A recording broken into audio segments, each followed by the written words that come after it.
Hello friends, welcome to Honey GS classes. మనకి ఫిబ్రవరి 9 నుంచి కరెంట్ అఫైర్స్ పెండింగ్ ఉంది. ఫిబ్రవరి 9 వెడ్నెస్డే నుంచి ఫిబ్రవరి 23 వెడ్నెస్డే వరకు ఈ రోజు వరకు ఉన్న కరెంట్ అఫైర్స్ మొత్తం కూడా ఒకటే వీడియో చేస్తున్నాం. అందులో ఉన్న అంశాలు మొత్తం నేను 2 టైప్స్గా డివైడ్ చేసిన. ఒక అంశం అనేది ఒక టాపిక్ అనేది polity, science and technology, economy. ఈ 3 అంశాలకి విశ్లేషణ ఖచ్చితంగా అవసరం ఉంటుంది.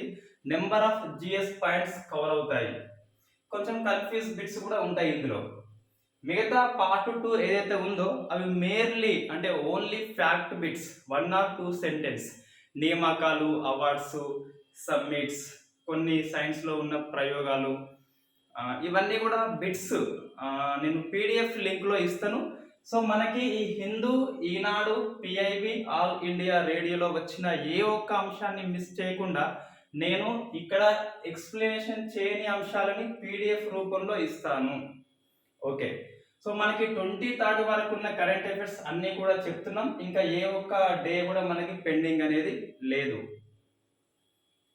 మనకి పాలిటీ చూస్తే ఫస్ట్ ఒక 4 రాష్ట్రాల గవర్నర్లు 4 రాష్ట్రాల ముఖ్యమంత్రులతో తెగ ఫైట్ చేస్తున్నారు. ఈ గవర్నర్ వర్సెస్ స్టేట్ గవర్నమెంట్ అనేది యుద్ధం పాతదే. ఇంతకుముందు ఈ గవర్నర్లు ఎక్కువగా రాష్ట్రపతి పాలన లేదా ఈ క్యాబినెట్ ఆమోదించిన బిల్లుని పెండింగ్లో పెట్టేది, అటువంటి యుద్ధం చేసేది. బట్ ఇప్పుడు కొత్త యుద్ధాన్ని పైకి తీసుకొచ్చారు. ఈ 4 రాష్ట్రాలు, Kerala governor, Paschim Bengal governor, Tamil Nadu governor and Telangana Tamilisai. So మనకి 4 రాష్ట్రాల్లో గవర్నర్లతో ఏ అంశాలతో విభేదిస్తున్నారు, ఆ అంశాలేంటి, ఆ ఆర్టికల్స్ ఏంటి అని చెప్పేసి మనం డిస్కస్ చేయాల్సి ఉంటుంది. Very important issue. రోజు పేపర్లో వస్తుంది, ఈ సమైక్య వ్యవస్థకి తూట్లు పొడుస్తున్న కేంద్రం అని చెప్పేసి.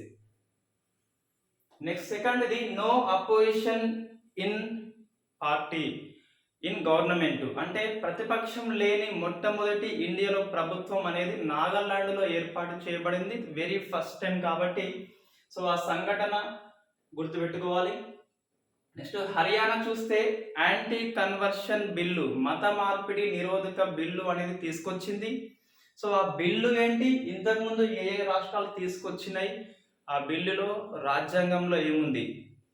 నెక్స్ట్ ఏంటి, ప్రైవేట్ రిజర్వేషన్స్. ఉద్యోగాల్లో కూడా ప్రైవేట్ ఉద్యోగాల్లో ఈ హర్యానా ప్రభుత్వం అనేది 75% రిజర్వేషన్లు కల్పించింది స్థానికుల కోసము. సో ఆ చట్టబద్ధత ఏంటి అని చెప్పేసి డిస్కస్ చేయాలి. నెక్స్ట్ పశ్చిమ Bengal speaker anti defection law మీద వివాదాస్పద నిర్ణయం చేసి ఉన్నాడు. ఆ స్పీకర్ ఎవరు, ఆ నిర్ణయం ఏంటి అని చెప్పేసి. పుష్ప గనడివాలే ఈ skin to skin sex contact కేసుని తీర్పు చెప్పిన ఈ పుష్ప ఈ సుప్రీంకోర్టు కొలిజియం ఆమె యొక్క పదవి కాలాన్ని పొడిగించలేదు. సో మనస్పర్ధలు వచ్చేసి రాజీనామా చేసింది. ఇటీవల రాజీనామా చేసిన హైకోర్టు న్యాయమూర్తి పుష్ప, అంటే ఈ రాజీనామాలు తక్కువ అయిపోయినాయి. సో ఈమె ఇటీవల చేసింది. So important judge. Item song judge అంటే ఈ మధ్యప్రదేశ్ గ్వాలియర్ బెంచ్ యొక్క హైకోర్టు జడ్జి అక్కడ పనిచేస్తున్న ఒక మహిళని, జిల్లా జడ్జిని లైంగిక వేధింపులు గురి చేస్తే ఆమె రాజీనామా చేసింది. తిరిగి విధుల్లోకి తీసుకోమని సుప్రీంకోర్టు మధ్యప్రదేశ్ హైకోర్టుకి అల్టిమేటం జారీ చేసింది 142 ఆర్టికల్ ప్రకారము. సో మన ఈ నేపథ్యంలో ఈ ఐటమ్ సాంగ్ జడ్జి ఎవరని చెప్పేసి ఆ జడ్జి నేమ్ ఇక్కడ అవసరం లేదు, కానీ ఈ ఐటమ్ సాంగ్ చేయమని చెప్పిన హైకోర్టు జడ్జి ఎవరు, ఆయన మీద రాజ్యసభలో అభిశంసన కూడా జరిగింది తొలగింపుపై. సో నేషనల్ లాంగ్వేజ్ హిందీ అని చెప్పేసి బాంబే హైకోర్టు తీర్పు ఇప్పింది. ఇది కాంట్రవర్సీ అయింది, మన తెలంగాణ వ్యక్తికి లింక్ అయి ఉన్న కేసు. సో నేషనల్ లాంగ్వేజ్ ఉందా, ఉంటే ఏ రూపంలో ఉంది అని చెప్పేసి డిస్కస్ చేయాలి. ఇన్ఫ్యాక్ట్ మనకి ఈ 7 అంశాలు కూడా అన్ని కాంట్రవర్సీ అంశాలు, సంచలనమైన అంశాలు. సైన్స్ అండ్ టెక్నాలజీ చూస్తే పిఎస్ఎల్విసి 52 నౌక అంటే రాకెట్ ద్వారా ఒక 3 ఉపగ్రహాలు పంపారు. ఈ ఎర్త్ అబ్జర్వేషన్ శాటిలైట్ 4 అని చెప్పేసి, ఇన్స్పైర్ శాట్ 1 అని చెప్పేసి, ఇన్సైట్ 2 టీడీ అని చెప్పేసి. సో మనకి ఈ 3 ఉపగ్రహాల గురించి మనం ఎవరు తయారు చేస్తారో వాటి యొక్క ఉపయోగాలు ఏంటి అని చెప్పేసి పిఎస్ఎల్వి గురించి కూడా మనం డిస్కస్ చేయాల్సి ఉంటుంది. కోర్బోవాక్స్ అనే వ్యాక్సిన్ 12 నుంచి 18 ఇయర్స్ పిల్లలకి ఈమని చెప్పేసి ఈ drug control general of India మొత్తం ఆమోదం అయిపోయింది. ఇక గవర్నమెంట్ ప్రోటోకాల్లో చేరిస్తే ఈ 12 ఇయర్స్ వాళ్ళకి ఈ వ్యాక్సిన్ అనేది ఇవ్వచ్చు. నెక్స్ట్ ఇండియాలో మొట్టమొదటి ఎంఆర్ఎన్ఏ వ్యాక్సిన్ అనేది ఈ గెన్నోవా సంస్థ తయారు చేసింది, పూణే కేంద్రంగా పనిచేస్తుంది. ఎకనామీ చూస్తే ఆర్బీఐ మానిటరీ పాలసీని ప్రకటించింది. ఇది 2 months కు ఒకసారి ప్రకటిస్తుంది. ఈ రెపో రేట్ ఏంటి, రివర్స్ రెపో రేట్ ఏంటి, బ్యాంక్ రేట్ ఏంటి, మార్జినల్ స్టాండింగ్ ఫెసిలిటీ ఏంటి, లిక్విడిటీ అడ్జస్ట్మెంట్ ఫెసిలిటీ ఏంటి, క్యాష్ రిజర్వ్ రేషియో ఏంటి, స్టాచ్యుటరీ లిక్విడిటీ రేషియో ఏంటి. సో వాటికి మీనింగ్ తెలుసుకుంటూనే ఆ డాటా మనం గుర్తుపెట్టుకోవాలి. అంటే రెపో రేట్ ఎంత ఉంది అని చెప్పేసి, ఆర్బీఐ స్టాండ్ ఏంటి అని చెప్పేసి. సో మనకి ఈ అంశాలు మనకి ఇంపార్టెంట్ కరెంట్ అఫైర్స్ ఫిబ్రవరి 9 నుంచి 23 వరకు. సో మిగతా అంశాలు ఇక్కడ డిస్కస్ చేయని అంశాలు నేను పీడిఎఫ్ రూపంలో అందిస్తా. Right, first governor versus states. So governor versus states అంటే సో మనకి governor dual role పోషిస్తాడు.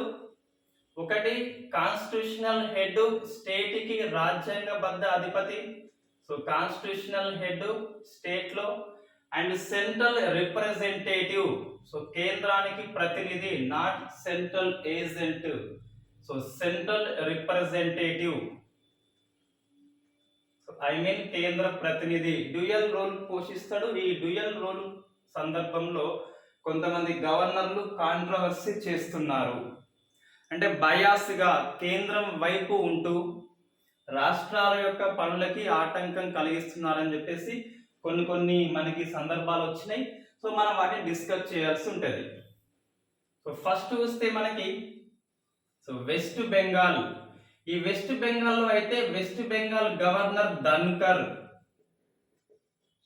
So Dhankhar యొక్క ట్విట్టర్ ని ఈ పశ్చిమ బెంగాల్ ముఖ్యమంత్రి మమతా బెనర్జీ బ్లాక్ చేసింది. అది ఒక కాంట్రవర్సీ. సో ధన్కర్ అయితే ఈ మమతా బెనర్జీ ఈ వెస్ట్ బెంగాల్ యొక్క అసెంబ్లీని సమావేశం చేయమని చెప్పేసి, అంటే సమన్స్ సమావేశం ఏర్పాటు చేయమని చెప్పేసి మార్చి 7 నుంచి ఈ బడ్జెట్ సమావేశాలు ఏర్పాటు చేయమని సో మనకి మమతా బెనర్జీ సీఎం, సో మమతా బెనర్జీ ఈ ధన్కర్ కి సలహా, ఎయిడ్ అండ్ అడ్వైజ్ ఇస్తుంది. 74 ఆర్టికల్ ప్రకారం కేంద్రంలో రాష్ట్రపతికి కేంద్ర మంత్రి మండలి ఎయిడ్ అండ్ అడ్వైజ్ ఇస్తుంది. ప్లస్ 89 చేస్తే 163 వస్తుందిగా. సో 163 ప్రకారము రాష్ట్రంలో రాష్ట్ర ముఖ్యమంత్రి అధ్యక్షుడిగా ఉండే మంత్రి మండలి అనేది ఈ గవర్నర్ కి, ఇక్కడ రాష్ట్రపతికి, ఇక్కడనేమో గవర్నర్ కి ఎయిడ్ అండ్ అడ్వైజ్ ఇవ్వడానికి కౌన్సిల్ ఆఫ్ మినిస్టర్స్ అనే వాళ్ళు ఉంటారు. సో వీళ్ళు 163 ఆర్టికల్ ప్రకారము పశ్చిమ బెంగాల్ అధ్యక్షతన అంటే మమతా బెనర్జీ అసెంబ్లీని సమావేశం చేయమని చెప్పేసి రాష్ట్ర గవర్నర్ ధన్కర్ కి నోటీస్ అనేది ఇచ్చింది. ఇప్పుడు ధన్కర్ ఏం చేయాలి అంటే సమన్ అనేది ఇష్యూ చేయాలి. ఆర్టికల్ 85 అనేది సెంట్రల్ లో ఉంటుంది, ప్లస్ 89 చేస్తే 174 వస్తుంది ఇది స్టేట్ లో. 85 ప్రకారము ఈ పార్లమెంటు యొక్క సమావేశాలు ఏర్పాటు చేయాలి, సమన్ అంటాం. ఎవరు రాష్ట్రపతికి అధికారం ఉంటుంది. 85 ప్రకారము పార్లమెంటు సెషన్స్ సమావేశాలని ప్రోరోగ్ చేయవచ్చు. ప్రోరోగ్ మీన్స్ సమావేశాలు ముగింపు లేదా దీర్ఘకాల వాయిదా, తెలుగు వర్డ్స్. లేదా పార్లమెంట్ని డిజాల్వ్ చేయవచ్చు, ఐ మీన్ లోక్సభని డిజాల్వ్ రద్దు చేయవచ్చు అని చెప్పేసి ఈ 3 ఉంటాయి 85 ప్రకారం. అదే 174 ప్రకారం గవర్నర్ కూడా రాష్ట్ర అసెంబ్లీని ఇవే చేయవచ్చు.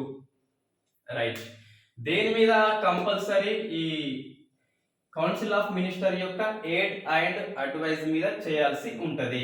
సో ఈ మూడింటిని కూడా compulsory aid and advise of council of ministers.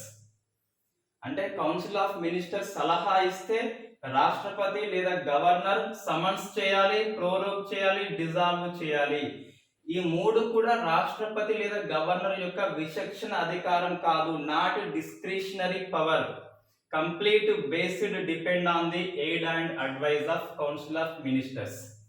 ఇక్కడ ఏమైంది అంటే ఈ పశ్చిమ బెంగాల్ గవర్నర్ భవదీప్ ధన్కర్ సమన్ చేయకుండా ఇదే నోటీస్ ని తిరిగి వెనక్కి పంపాడు. Very first time in Indian constitution, Indian డెమోక్రసీలో ఒక కాన్స్టిట్యూషనల్ హెడ్ అనేది సమన్ యొక్క నోటీస్ ని వెనక్కి పంపిన మొట్టమొదటి గవర్నర్ ఎవరు అంటే భవదీప్ ధన్కర్ గా మన హిస్టరీలో మిగిలిపోయాడు. సో ఈయన చెప్పిన ఆన్సర్ ఏంటి అంటే ధన్కర్, ఈ సమన్ నోటీస్ అనేది నాకు సమన్ చేయమని ఈ మంత్రి మండలితో డిస్కస్ చేయకుండానే మమతా బెనర్జీ సీఎం ఒక్కతే నాకు పంపింది, కాబట్టి మరొకసారి మంత్రి మండలితో డిస్కస్ చేయమని వెనక్కి పంపినా అని చెప్పేసి కారణం చెప్పినాడు.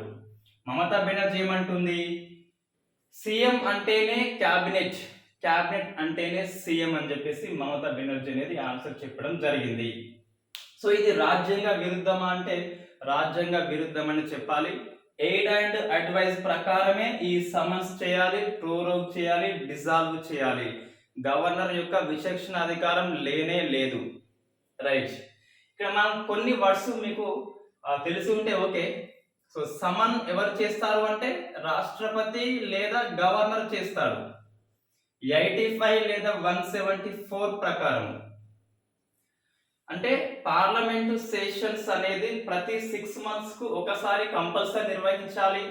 ఎవ్రీ 2 sessions మధ్య గ్యాప్ అనేది 6 months కంటే ఎక్కువ ఉండద్దు. I mean in other words parliament అనేది 1 year కి కనీసం 2 సార్లు, సాధారణంగా 3 సార్లు అనేది సమావేశంలో పాల్గొంటుంది. ఓకే, సమన్ అయిపోయింది అంటే పార్లమెంట్ అనేది సెషన్ స్టార్ట్ అయినాయి. అప్పుడు ఎవరు వస్తారంటే ప్రిసైడింగ్ ఆఫీసర్ అంటే సభ అధ్యక్షులు సీన్ లోకి వస్తారు. సభ అధ్యక్షులు రోజువారీ కార్యకలాపాలు అంటే బిజినెస్ అడ్వైజరీ కమిటీ అంటాం. ఈ సెషన్స్ కి ఒక రోజు ముందు బిజినెస్ అడ్వైజరీ కమిటీ అనేది సభ అధ్యక్షుడి అధ్యక్షతన మీటింగ్ లో పాల్గొంటారు.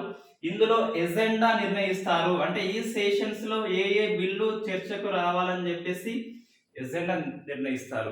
ఈ ఎజెండా ప్రకారము సభని ఈ సభ అధ్యక్షుడు అంటే లోక్సభలో అయితే స్పీకర్, రాజ్యసభలో అయితే చైర్మన్ నడుపుతారు. ఓకే, ఇక్కడ ఏంటి మనకి అంటే ఈ ప్రిసైడింగ్ ఆఫీసర్ అనేది సభలో కొన్నిసార్లు అడ్జర్న్మెంట్ చేస్తాడు. ఈ వర్డ్ మనం గుర్తు పెట్టుకోవాలి. అంటే సభని తాత్కాలికంగా వాయిదా వేస్తారు. అది adjournment. This house is adjournment at 12 PM tomorrow. ఇట్లా అంటే డేట్ అండ్ టైం చెప్తూ వాయిదా వేస్తే అది అడ్జర్న్మెంట్. అడ్జర్న్మెంట్ సైన్ డై అని ఉంటది. సైన్ డై అంటే డేట్ అండ్ టైం చెప్పకుండా సభని నిరవధికంగా వాయిదా వేయడము. ఈ తెలుగు వర్డ్స్ గుర్తు పెట్టుకోవాలండి కంపల్సరీ. నిరవధికంగా వాయిదా అంటే సైన్ డై అంటే నెక్స్ట్ ఎప్పుడు మీటింగో చెప్పడు. The house is adjournment sine die ఆన్ అని చెప్పేసి బ్లాంక్ ఉంటది. ఈ బ్లాంక్ అనేది డేట్ అండ్ టైం మెన్షన్ చేయబడదు. డేట్ అండ్ టైం మెన్షన్ చేస్తే అడ్జర్న్మెంట్, మెన్షన్ చేయకుంటే సైన్ డై. ఈ సైన్ డై నోటీస్ అనేది గవర్నర్ కి స్టేట్ లో అయితే, సెంట్రల్ లో అయితే రాష్ట్రపతికి, ప్రెసిడెంట్ ఆఫ్ ఇండియాకి వెళ్తుంది. ఇక్కడ మనం చెప్పేది ఏంటంటే ఈ బ్లాంక్ ఉన్న దానికి ఇచ్చే రిప్లై అంటే సైన్ డై నోటీస్ కి గవర్నర్ ఇచ్చే రిప్లైయే ప్రోరోగ్. సైన్ డై నోటీస్ కి రాష్ట్రపతి ఇచ్చే రిప్లైయే ప్రోరోగ్. ఇది సో ప్రోరోగ్ చేసిందంటే రాష్ట్రపతి లేదా గవర్నర్ ఆ సెషన్స్ అనేది ఎండ్ అయినాయి. అడ్జర్న్మెంట్ తాత్కాలిక వాయిదా, సైన్ డై నిరవధికంగా వాయిదా, ప్రోరోగ్ దీర్ఘకాల వాయిదా లేదా సమావేశాల ముగింపు అని చెప్పేసి. డిజాల్వ్ అంటే మనకి 2 types ఉంటది. సభ పూర్తి కాలం పనిచేస్తే 5 ఇయర్స్ అయిపోతే ఆ సభ దానంతట అదే రద్దవుతుంది. లేకుంటే ఈ ముఖ్యమంత్రి అధ్యక్షత ఉండే మంత్రి మండలి లేదా ప్రైమ్ మినిస్టర్గా ఉండే మంత్రి మండలి సలహా ఇస్తే మధ్యలోనే రాష్ట్రపతి లేదా గవర్నర్లు రద్దు చేయవచ్చు. లేకుంటే సభ విశ్వాసం కోల్పోతే ఆ మంత్రి మండలిని రాష్ట్రపతి లేదా గవర్నరు విచక్షణ బుద్ధి ఉపయోగించి రద్దు చేయవచ్చు. డిజాల్వ్ కిందకి అవి వస్తాయి. సో మనం పశ్చిమ బెంగాల్ విషయంలో ఏం గుర్తుపెట్టుకోవాలంటే సమన్స్ అనేది ఏర్పాటు చేయమని మమతా బెనర్జీ అనేది చెప్పినప్పటికీ ధన్కర్ చేయలేదు. Very first time in India. Right, ఇది మనకు ఏ ఆర్టికల్స్ ఉన్నాయి ఇక్కడ?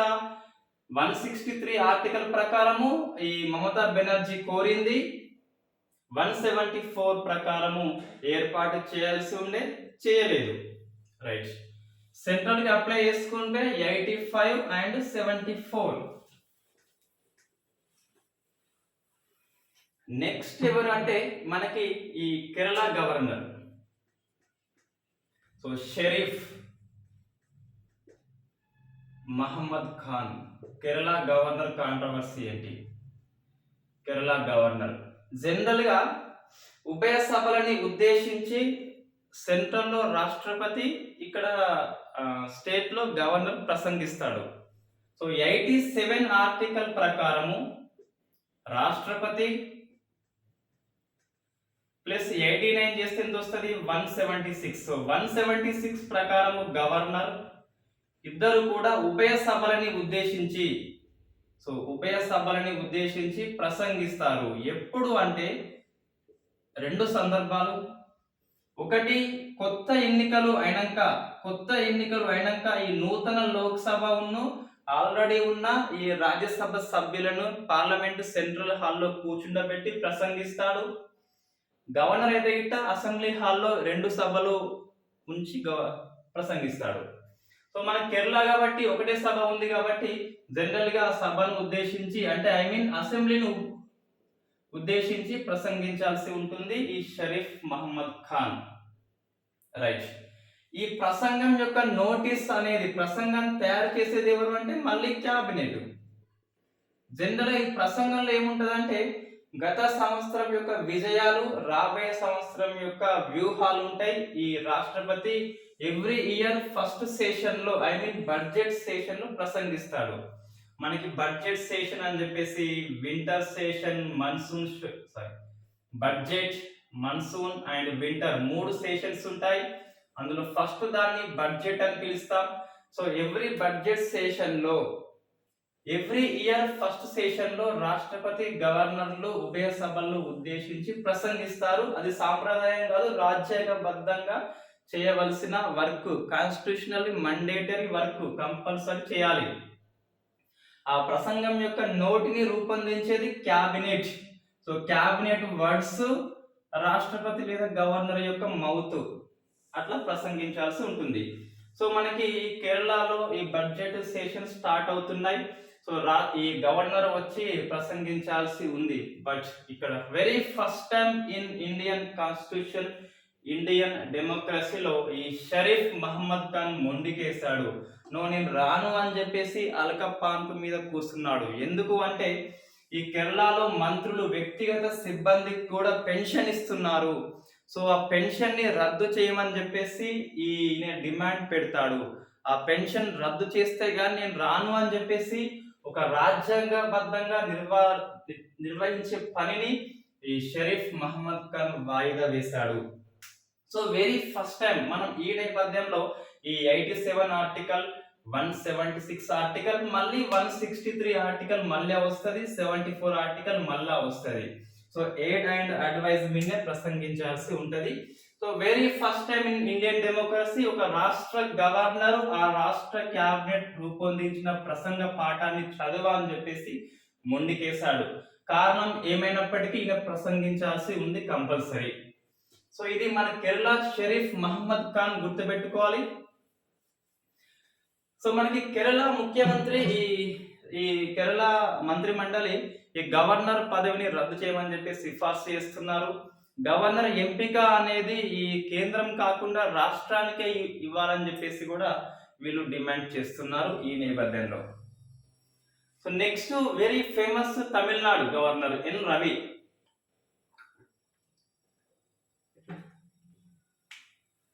సో మూడవ రాష్ట్రం తమిళనాడు గవర్నర్ ఎన్ రవి. ఈయన ఏ అంశంలో విభేదిస్తున్నాడు అంటే NEET. So national entrance eligibility test NEET బిల్లుని వెనక్కి పంపాడు.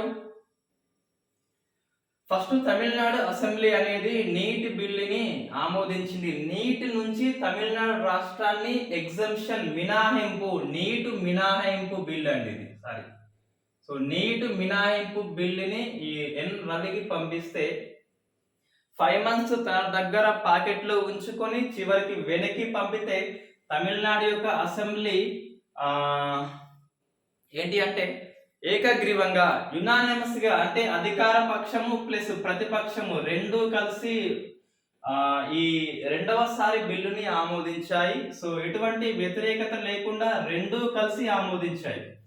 ఏకగ్రీవంగా ఆమోదించిన బిల్లు అనేది ఎన్ రవి కోర్టుకి వెళ్ళింది. ఇప్పుడు రవి ఏం చేయాలి? సో రెండవసారి వచ్చిందంటే ఖచ్చితంగా ఆమోదించాలి, లేకుంటే ఈ నీట్ బిల్లు అనేది సెంట్రల్ తో లింక్ అయి ఉన్న అంశం కాబట్టి రాష్ట్రపతికి నివేదించాలి. వాస్తవంగా ఈ గవర్నర్ ఎన్ రవి పెద్ద మిస్టేక్ చేశాడు. ఏంటి అంటే ఈ నీట్ బిల్లు ఆల్రెడీ సెంట్రల్ రూపొందించింది. మనకి విద్యా అంశం అనేది ఉమ్మడి జాబితాలో ఉంది, కాన్కరెంట్ లిస్ట్ లో ఉంది. మనకి సెంట్రల్ లిస్ట్ ఉంటది, షెడ్యూల్ 7 లో అధికారాల విభజన జరిగింది. అంటే సెంట్రల్ లిస్ట్ ఉన్నది మనకి, సో స్టేట్ లిస్ట్ ఉన్నది, ఇంకోటి కాన్కరెంట్ లిస్ట్ ఉన్నది. కేంద్ర జాబితా, రాష్ట్ర జాబితా, ఉమ్మడి జాబితా ఉంది. ఈ విద్య అనేది ఉమ్మడి జాబితాలో ఉంది. సో కేంద్రము చట్టం చేయొచ్చు, రాష్ట్రము చట్టం చేయొచ్చు. సో కేంద్రం అనేది neat national entrance eligibility test, అంటే ఈ మెడిసిన్ లో ప్రవేశం కోసము దేశవ్యాప్తంగా నిర్వహించే ఉమ్మడి పరీక్షనే ఈ నీట్. సో ఒక చట్టం అని చేసింది ఈ ఇండియన్ మెడికల్ కౌన్సిల్ యాక్ట్ 2016 ఒక చట్టం చేసింది. ఈ చట్టంలో ఉన్న సెక్షన్ 10D ప్రకారం ఇవన్నీ గుర్తుపెట్టుకోవాలి నెంబర్స్, ఎందుకంటే కాంట్రవర్సీ ఇష్యూ అయినప్పుడు ప్రతిదీ ఇంపార్టెంటే. ఏంటి మనకి ఈ Indian medical council act 2016 section 10D ప్రకారము నీట్ రాయడం ప్రతి అభ్యర్థికి మండేటరీ, ప్రతి రాష్ట్రానికి మండేటరీ, తప్పనిసరి. ఇప్పుడేంటి ఈ తమిళనాడు ప్రభుత్వం అనేది ఏకే రాజన్ కమిటీని నియమించింది నీట్ యొక్క అంశం మీద. ఈ ఏకే రాజన్ కమిటీ ఏమని రిపోర్ట్ ఇచ్చిందంటే ఈ నీట్ అనేది తమిళనాడుకి అవసరం లేదు అని చెప్పేసి రిపోర్ట్ ఇస్తే ఈ ఏకే రాజన్ రిపోర్ట్ ఆధారంగా తమిళనాడు అసెంబ్లీ అనేది నీట్ మినహాయింపు బిల్లుని ఆమోదించింది, రెండవసారి ఆమోదించింది. రైట్. ఫస్ట్ ఎన్ రవి ఫస్ట్ ఏం చేసి ఉండాల్సిందంటే ఈ వెనక్కి పంపకుండా నేరుగా రాష్ట్రపతికి పంపేది ఉండే. ఎందుకంటే ఆల్రెడీ ఒక సెంట్రల్ లా ఉన్నది, ఎగ్జిస్టింగ్ సెంట్రల్ లా దేర్, అంటే ఆల్రెడీ ఉనికిలో ఉన్న కేంద్ర చట్టం అనేది ఉన్నది. ఈ కేంద్ర చట్టానికి వ్యతిరేకంగా రాష్ట్ర చట్టం అనేది రూపొందిస్తుంది. ఈ విషయం తెలిసి కూడా ఎన్ రవి ఈ ఫస్ట్ టైం బిల్లుని రాష్ట్రపతికి పంపకుండా 5 months లేట్ ఆలస్యం చేశాడు. ఎన్ రవి రాజ్యాంగబద్ధంగా పని చేయలేదని చెప్పాలి. ఉనికిలో ఉన్న కేంద్ర చట్టానికి వ్యతిరేకంగా నీటి మినహాయింపు బిల్లు అనేది తమిళనాడు అసెంబ్లీ రూపొందిస్తుందని తెలిసి కూడా తిరిగి వెనక్కి పంపాడు. Very big mistake, blunder mistake అది.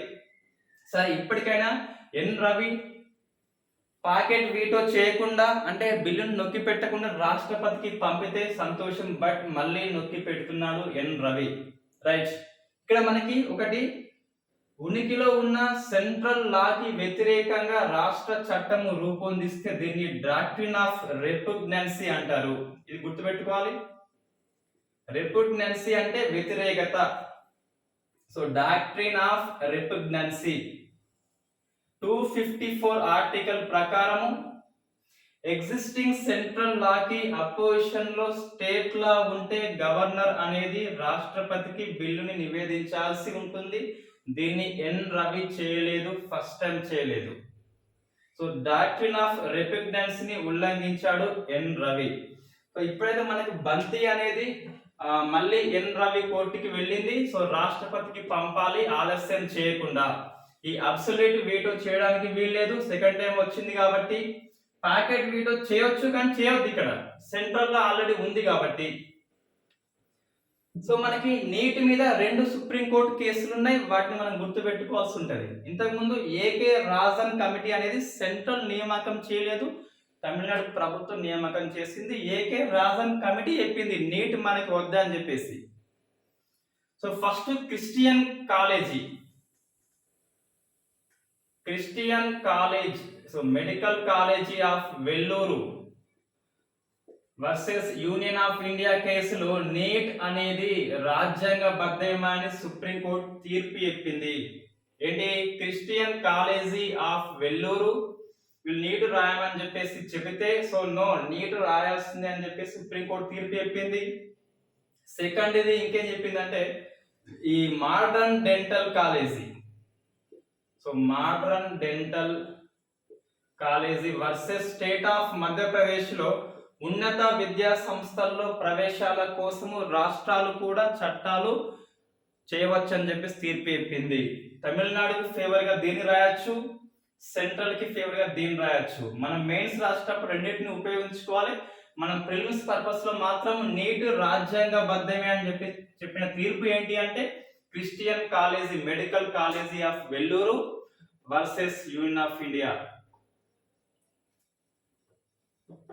Modern dental college state of Madhya Pradesh అంటే ఏంటిదంటే, అది ఉన్నత విద్యా సంస్థల్లో రాష్ట్రాలు కూడా చట్టాలు చేసుకోవచ్చు అని చెప్పేసి తీర్పు చెప్పింది. విద్య అనేది ఉమ్మడి జాబితా అంశము, కేంద్రము చేయొచ్చు, రాష్ట్రము చేయొచ్చు.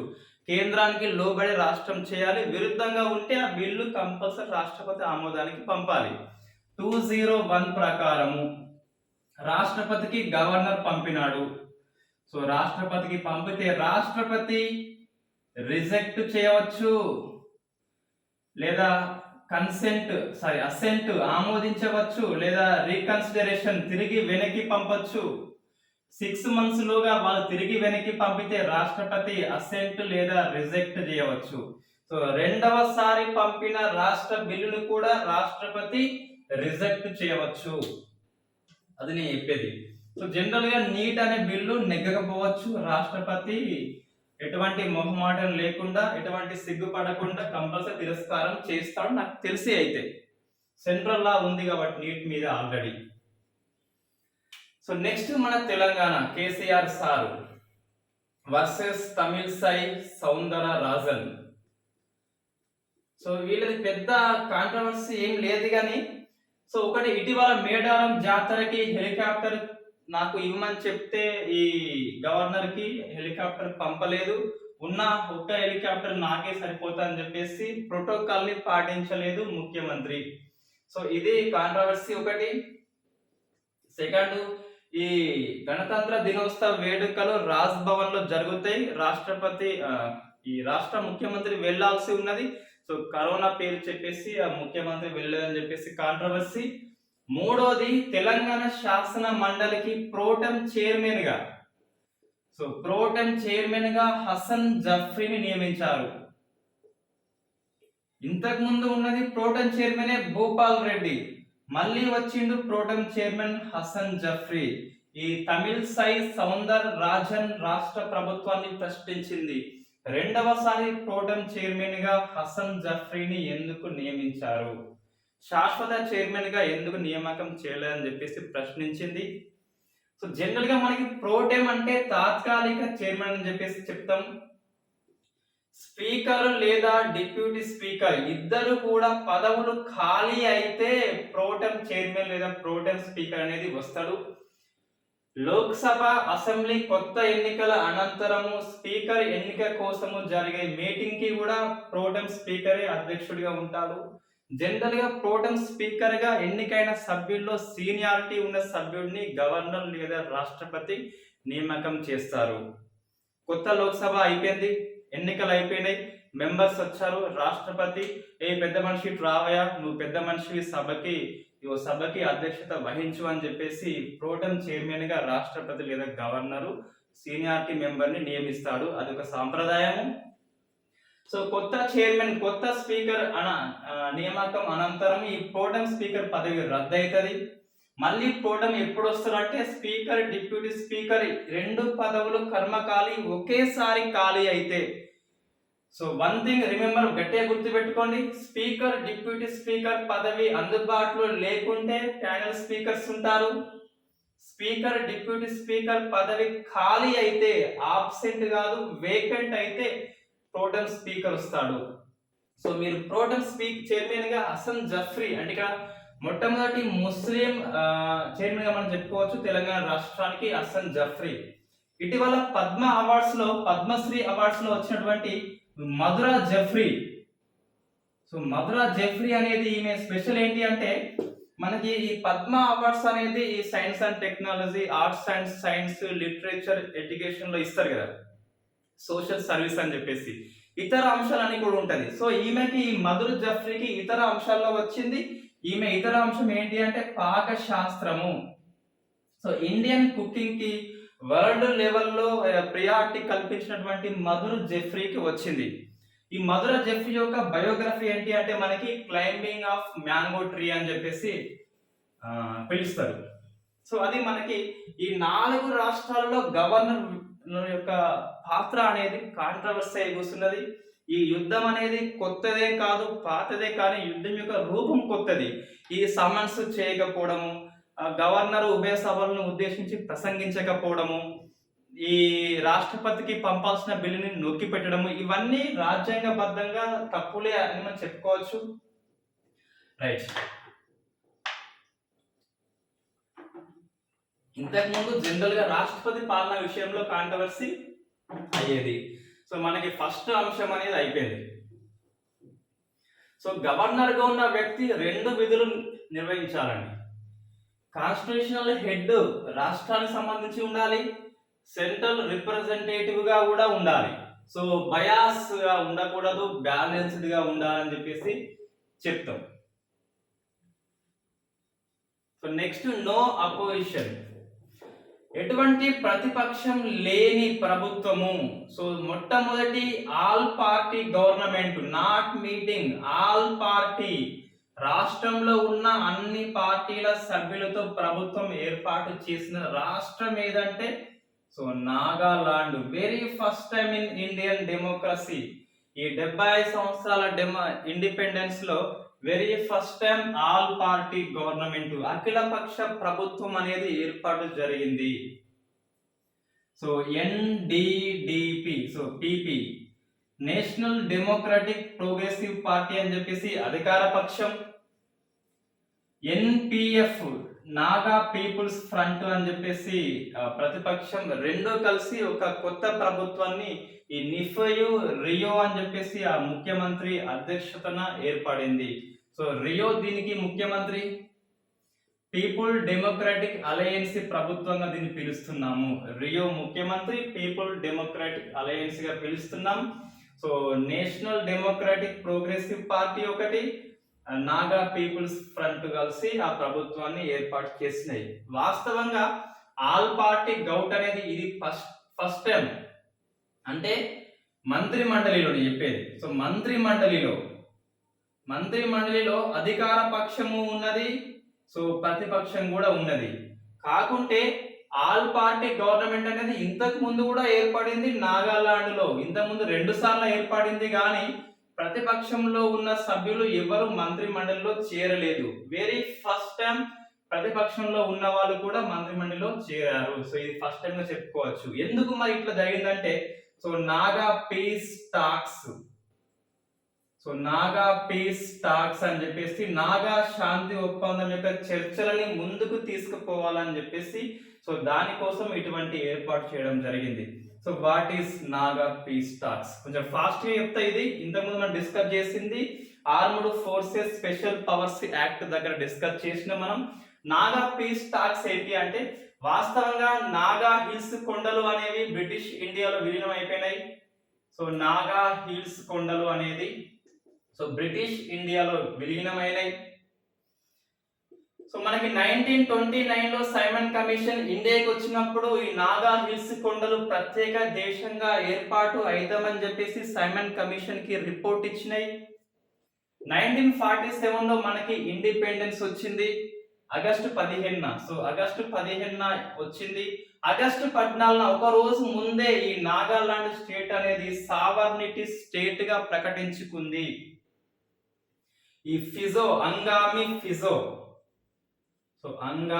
ఫిజో నాయకత్వంలో ఎన్ఎన్సి నాగా నేషనల్ కౌన్సిల్ అనే పార్టీ ఏర్పాటు చేసుకొని ఆగస్టు 14 ఒక రోజు ముందుగానే సార్వభౌమత్వాన్ని ప్రకటించుకుంది.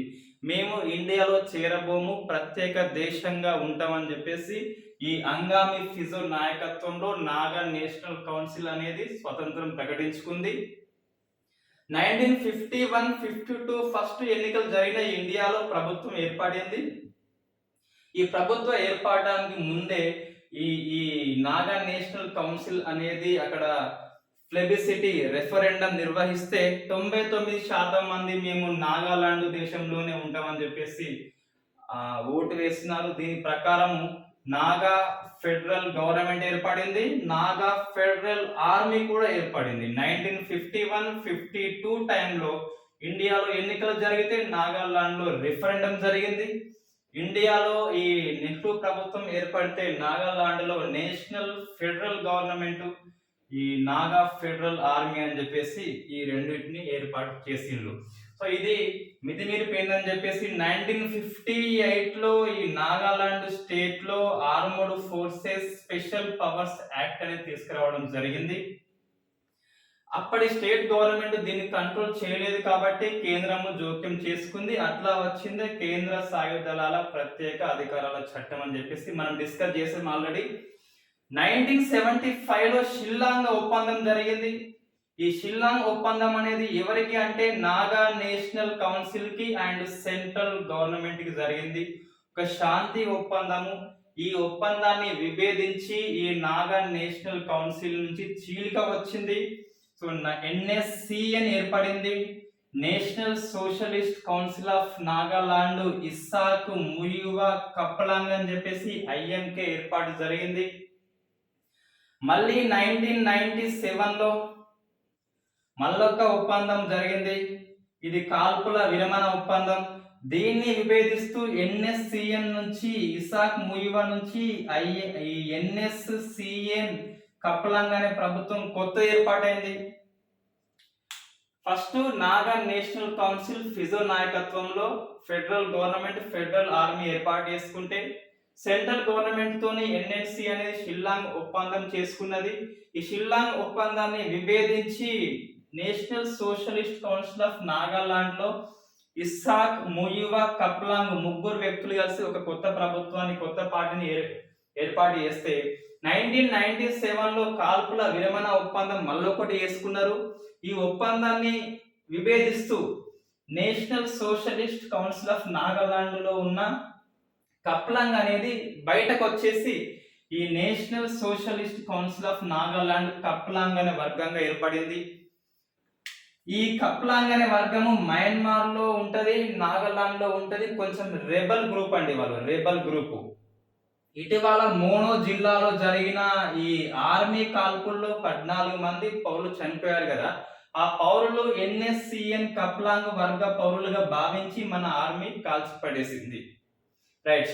2015లో ఈ మోడీ నాయకత్వంలో మరొకసారి ఒప్పందం జరిగింది. సో ఈ నాగా వాళ్ళ డిమాండ్ ఏంటి అంటే స్పెషల్ ఫ్లాగ్ అవసరము, స్పెషల్ కాన్స్టిట్యూషన్ అవసరం అని చెప్పేసి. సో రెండు సాధ్యం కాదు. ఇండియాలో ఒకటే జెండా ట్రై కలర్ ఫ్లాగ్ ఉంటది, దాన్ని ఎవరు కూడా ఖండించలేరు.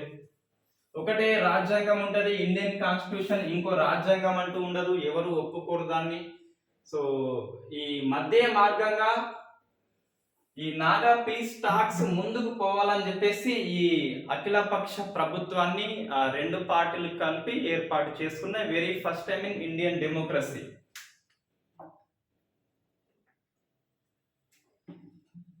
నెక్స్ట్ హర్యానా అంశం. ఏంటి హర్యానా అంశము అంటే so anti conversion bill. So anti conversion bill, మత మార్పిడి నిరోధక బిల్లుని తీసుకొచ్చింది హర్యానా ప్రభుత్వం.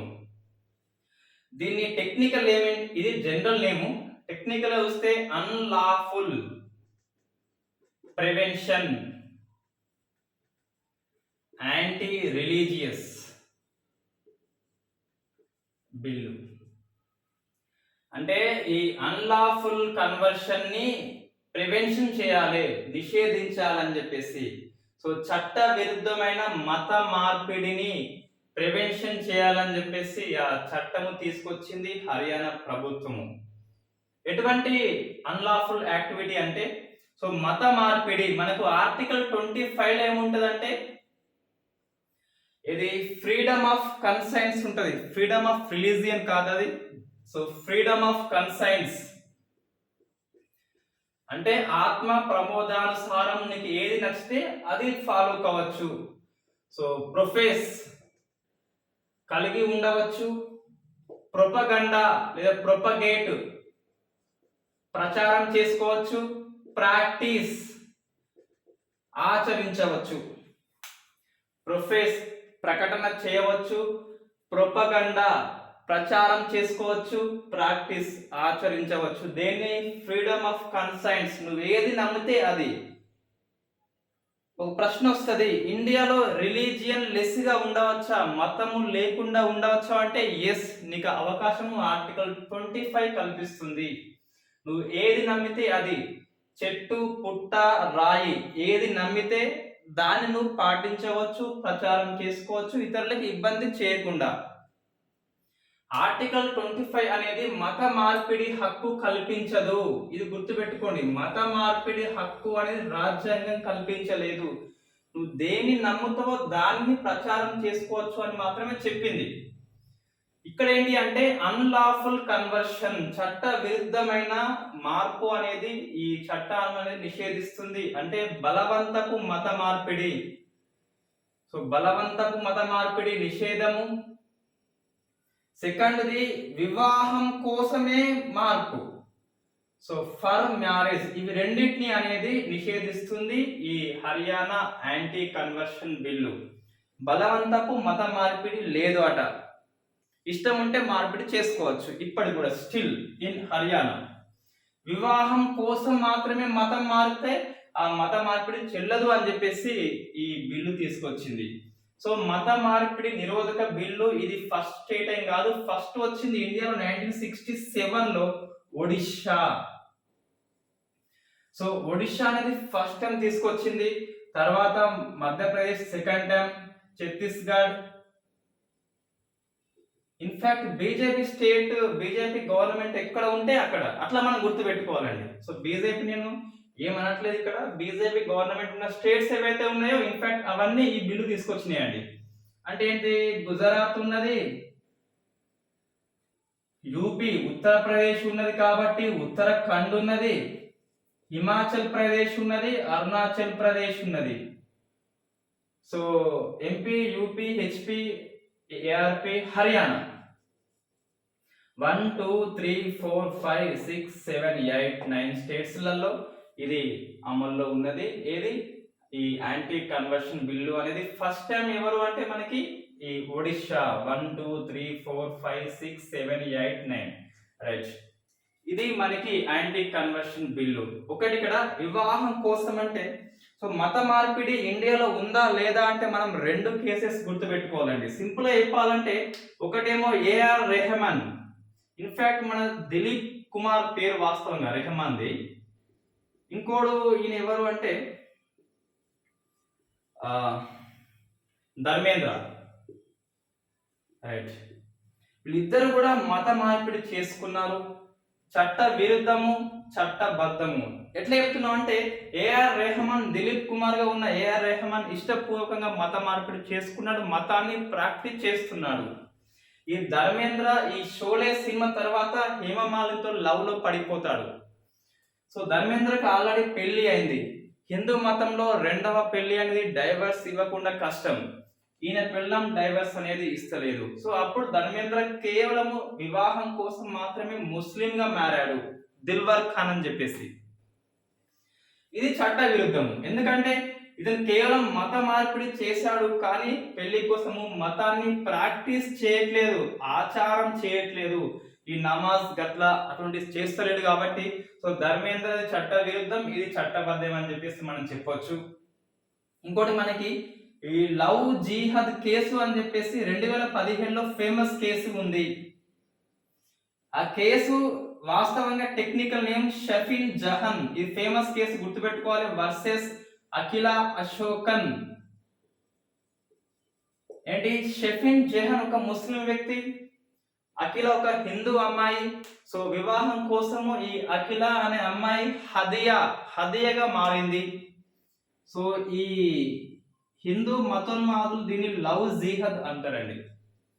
ఒక హిందూ అమ్మాయి ముస్లిం అబ్బాయిని పెళ్లి చేసుకోవడం కోసము ముస్లిం మతస్థురాలుగా మారితే అది లవ్ జిహాద్ అవుతుంది. అది just controversial word. Technical name ఏంటి అంటే షఫీన్ జహీన్ వర్సెస్ అఖిల అశోకన్. హదిగా పేరు మార్చుకొని పెళ్లి చేసుకుంటే కేరళ హైకోర్టు కొట్టి పడేస్తుంది, సుప్రీంకోర్టు మాత్రం సమర్థించింది. Yes, Akhila Asokan alias Hadia, you have to right to marry, right to choose your partner అని చెప్పేసి, నీ యొక్క భాగస్వామిని ఎంపిక చేసుకునే హక్కు నీకు ఉంది అని చెప్పేసి ఈ షఫీన్ జహన్ కేసులో తీర్పు చెప్పింది. లవ్ జిహాద్ కేసు హదియా కేసుగా అది ఫేమస్ అయిపోయింది. అంటే నీ మత మార్పిడి అనేది చట్టబద్ధమా చట్ట విరుద్ధమా కోర్టులు తేలుస్తాయి, శాసన ప్రభుత్వాలు కాదు. రైట్. సో ఫస్ట్ అయితే యాంటీ కన్వర్షన్ బిల్లు ఒడిశా అండి, ఫస్ట్ అయితే ఒడిశా తీసుకొచ్చింది. నెక్స్ట్ ఇదే హర్యానాలో ఈ ప్రైవేట్ జాబ్స్ లో 75% రిజర్వేషన్ అనేది ఈ రెసిడెన్స్ సర్టిఫికెట్ ఉన్న వాళ్ళకి ఇస్తుంది. సో రెసిడెన్స్ సర్టిఫికెట్ ఎవరైతే హర్యానా రెసిడెన్స్ కలిగి ఉన్నారో వాళ్ళకి ప్రైవేట్ ఉద్యోగాల్లో 75% రిజర్వేషన్ కల్పిస్తుంది. Very first time. వాస్తవంగా ఏపీ తమిళనాడు ప్రభుత్వాలు కూడా ఇటువంటి చట్టాన్ని చేసినాయి, బట్ అమలు చేస్తలేవు ఇంకా. సో ఏంటి అంటే చట్టం అనేది, సో ఇది 10 years పాటు అమల్లో ఉంటుందట. ఎవరికైతే హర్యానాలో డెమిసైల్ అంటాము, నివాస సర్టిఫికెట్ ఉన్నదో, సన్ ఆఫ్ సాయిల్ భూమి నుంచి పుట్టాడో, నివాసం కలిగి ఉన్నాడో వాళ్ళకి 75% ఇస్తుందట. సో నెలకి 30,000 కంటే ఎక్కువ జీతము ఉన్న వాటికి ఇది వర్తిస్తుంది అని చెప్పేసి చెప్తున్నారు. సో ఇది ఇంకా అమల్లోకి రాలేదు. దీనిలో కొన్ని అంశాలు కాంట్రవర్సీ అండి. ఆర్టికల్ 16(3) ప్రకారము నివాసాన్ని ఒక అర్హతగా ఉద్యోగానికి చేయాలి అంటే, రెసిడెన్స్ ఆధారంగా ఉద్యోగం కల్పించాలంటే 16(3) ప్రకారం పార్లమెంటు మాత్రమే చట్టం చేయాలి. సో పార్లమెంటు మాత్రమే చట్టం చేయాల్సి ఉంటది. 16(3) ప్రకారం మనకు తెలుసు, ఆల్రెడీ మనం డిస్కస్ చేస్తాం ప్రాథమిక హక్కులలో డీటెయిల్ గా. సో ఇది దీనికి వ్యతిరేకము. ఇక్కడ హర్యానా అసెంబ్లీ చట్టం చేస్తుంది, పార్లమెంటు కాదు. ఇంకోటి 16(4) ప్రకారము రిజర్వేషన్లు అనేవి కేవలం ప్రభుత్వ ఉద్యోగాలకి మాత్రమే పరిమితం, ప్రైవేట్ కి లేదు, ఇప్పటికి కూడా స్టిల్ లేదు. సో విద్యా సంస్థల్లో ఉంది, ప్రైవేట్ విద్యా సంస్థల్లో, ప్రైవేట్ జాబ్స్ లో లేదు. అంటే 16(4) కూడా ఇది ఉల్లంఘన చేస్తుంది. 16(3) ప్రకారం పార్లమెంటు చేయాలి, రాష్ట్ర అసెంబ్లీ కాదు. 16(4) for only for government employment, not private employment. 19th 1G ప్రకారము ఈ దేశంలో ఎక్కడైనా నచ్చిన వృత్తి రైట్ టు ప్రొఫెషన్ కలిగి ఉండవచ్చు. 19th 1Gని కూడా ఉల్లంఘిస్తుంది, కేవలం హర్యానాకి కల్పిస్తుంది రైట్ టు ప్రొఫెషన్. ఏక్ భారత్ శ్రేష్ఠ భారత్ అని చెప్పేసి, ఈ శ్రామికుల మార్పిడి అనేది అత్యంత అవసరం అని చెప్పేసి, ఒకటే భారత్ ఒకటే శ్రేష్ఠగా ఉండాలని చెప్పేసి మోడీ యొక్క స్లోగన్ కి ఈ హర్యానా ప్రభుత్వము తూట్లు పొడుస్తుందని మనం చెప్పవచ్చు. సో మీరు ఈ ఎస్ఐ గ్రూప్ లాంటి ఎగ్జామ్ రాస్తే గిట్ట కేవలం హర్యానా యాంటీ కన్వర్షన్ బిల్లు తీసుకొచ్చింది, ప్రైవేట్ వాళ్ళకి ఇస్తుందని చెప్పేసి ఆ 2 పాయింట్స్ గుర్తుపెట్టుకోండి. ఆ లవ్ జిహాద్ కేసు కూడా గుర్తుపెట్టుకోండి. నెక్స్ట్ పశ్చిమ బెంగాల్ స్పీకర్ బెనర్జీ బైమన్ బెనర్జీ.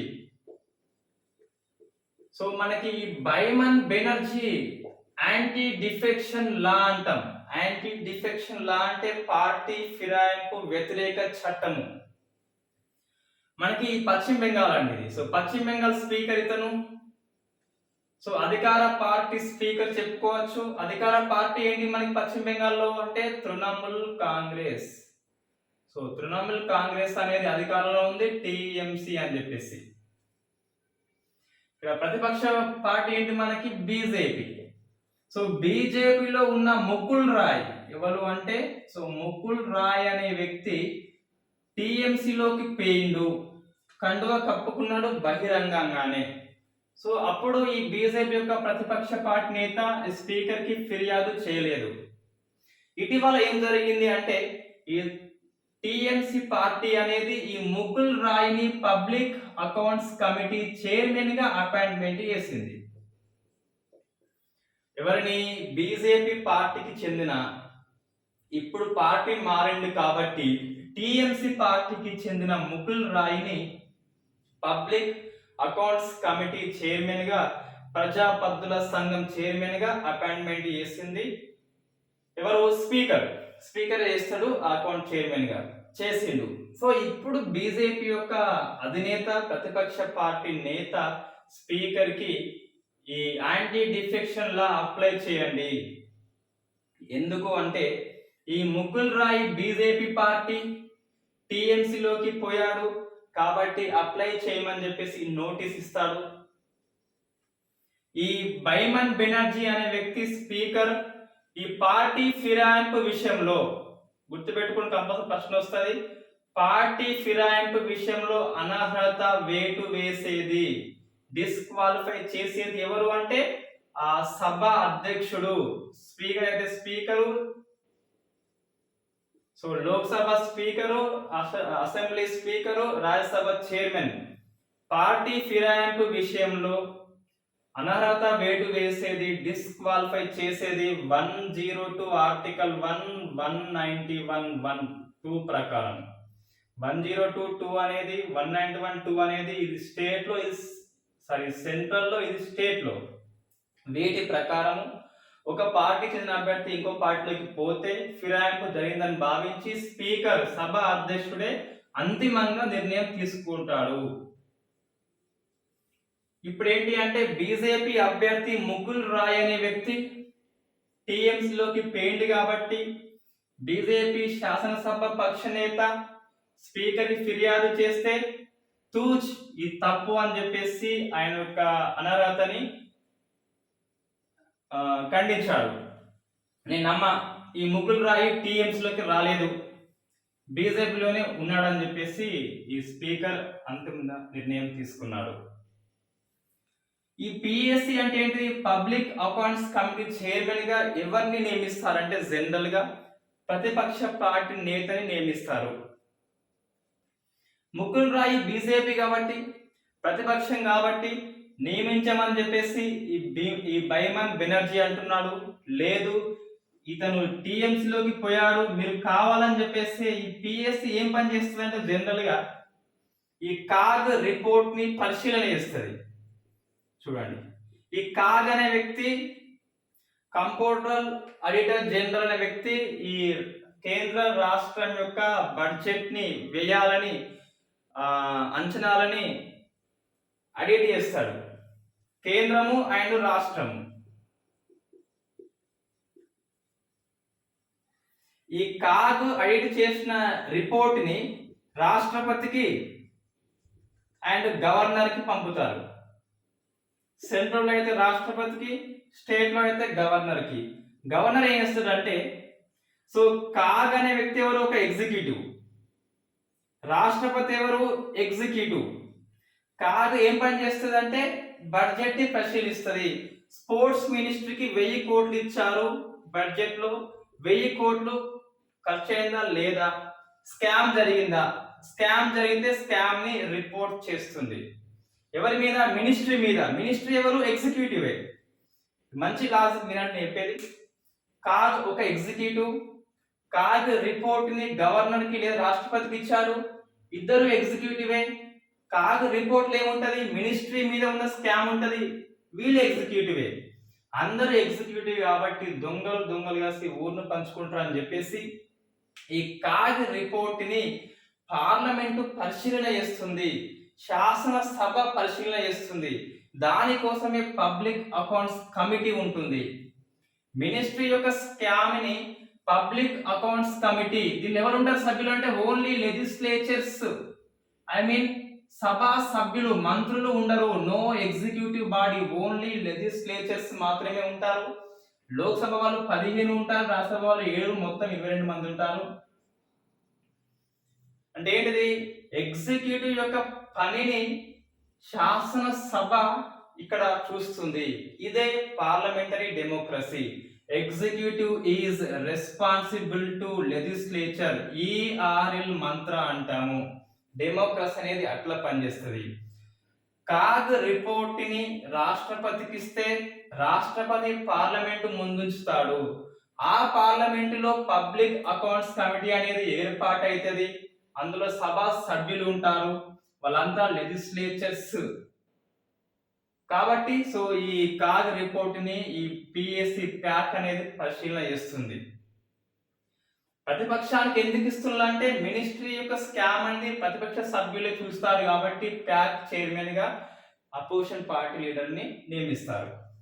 సో కాబట్టి ఈ ప్యాక్ కి ఈ కాగ్ని బెస్ట్ ఫ్రెండ్ ఫిలాసఫర్ గా పిలుస్తాం. ఎందుకంటే ఈ కాగ్ రిపోర్ట్ లో అకౌంటెంట్ లాంటి పదాలు ఉంటాయి, ఈ శాసనసభ సభ్యులకు అర్థం కాదు. కాబట్టి కాగ్ రిపోర్ట్ ని అబ్జర్వ్ చేయడానికి కాగ్ యొక్క సలహా తీసుకుంటది ఈ ప్యాక్. ఎందుకు అంటే అకౌంట్స్ అర్థం కావు మంత్రులకి, ఐ మీన్ ఆ సభ్యులకు. కాబట్టి సో కాగ్ ని ఏమని పిలుస్తామంటే పబ్లిక్ అకౌంట్స్ కమిటీ యొక్క మిత్రుడు అని చెప్పేసి పిలుస్తాం. ఎందుకంటే కాగ్ తన రిపోర్ట్ ని అబ్జర్వ్ చేయడానికి హెల్ప్ చేస్తాడు కాబట్టి కాగ్ని ప్యాక్ యొక్క ఫ్రెండ్ ఫిలాసఫర్ గా పిలుస్తాం.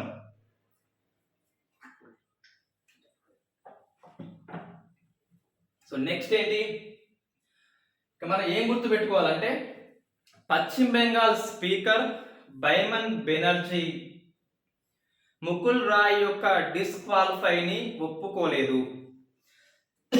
పార్టీ మారినప్పటికీ ఒప్పుకోలేదు. రైట్, ఒక ప్రశ్న వస్తుంది, మరి స్పీకర్ నిర్ణయమే అంతిమం అంటే చూడండి, సభ్యుల అనర్హత విషయంలో ఎవరు తీసుకుంటారంటే నిర్ణయం అని చెప్పేసి, సో సెంట్రల్ లో రాష్ట్రపతి, స్టేట్ లో గవర్నరు, ఇద్దరు కూడా ఎన్నికల సంఘం సలహా మేరకే తీసుకోవాలి. ఒకవేళ పార్టీ ఫిరాయింపు అనే అంశం వచ్చినప్పుడు మాత్రం సభ్యుల అనర్హత అనేది స్పీకర్ తీసుకుంటారు. స్పీకర్, ఇది మనం బాగా గుర్తు పెట్టుకోవాలి. స్పీకర్ నిర్ణయం ఫైనల్, జనరల్ గా అంతిమం. బట్ జ్యుడిషియల్ రివ్యూ చేయొచ్చా అంటే ఎస్, స్పీకర్ నిర్ణయం తీసుకోక ముందు చేయరాదు, తీసుకున్నాక చేయొచ్చు అని చెప్పేసి ఈ కిహాటో హోలోహన్ వర్సెస్ జచిల్హు కేసు, కిహాటో హోలోహన్ వర్సెస్ జహిల్హు కేసులో స్పీకర్ నిర్ణయమే అంతిమం కాదు, జ్యుడిషియల్ రివ్యూ చేయొచ్చు అని చెప్పేసి సుప్రీంకోర్టు తీర్పు అయితే చెప్పి ఉన్నది. జనరల్ గా పార్టీ ఫిరాయించినప్పుడు స్పీకర్ నిర్ణయం తీసుకుంటాడు. స్పీకర్ నిర్ణయం అంతిమం కాదు, నిర్ణయం తీసుకోలేక ముందు జోక్యం చేసుకోదు, నిర్ణయం అయిపోయినాక జోక్యం చేసుకుంటుంది అని చెప్పేసి ఏ తీర్పు అంటే కిహాటో ఓలోహన్ వర్సెస్ జహిల్హు కేసులో సుప్రీంకోర్టు తీర్పు చెప్పింది. స్పీకర్ ఎప్పట్లో నిర్ణయం తీసుకోవాలి అంటే టైం బైండింగ్ అంటూ ఏమీ లేదు. రైట్, ఇప్పుడు ఏంటి అంటే పుష్ప. సో పుష్ప గనేడివాలి ఒక మహిళా జడ్జు, ఈ బాంబే హైకోర్టు యొక్క నాగపూర్ బెంచ్. జనరల్ గా హైకోర్టు కార్యాలయం రాజధానితో పాటు ఇంకా కొన్ని ఎక్స్ట్రా బెంచెస్ కూడా ఉంటాయి. ఆ హైకోర్టు యొక్క పని బట్టి ఎక్కువ పని ఉంటే బెంచెస్ అనేది ఉంటాయి. ఇది పార్లమెంట్ అనేది ఏర్పాటు చేస్తుంది. ఈ మధ్యప్రదేశ్ ఈ బాంబే హైకోర్టు ఈ బాంబేలో ఉన్నది, నాగపూర్లో కూడా ఒక బెంచ్ ఉన్నది.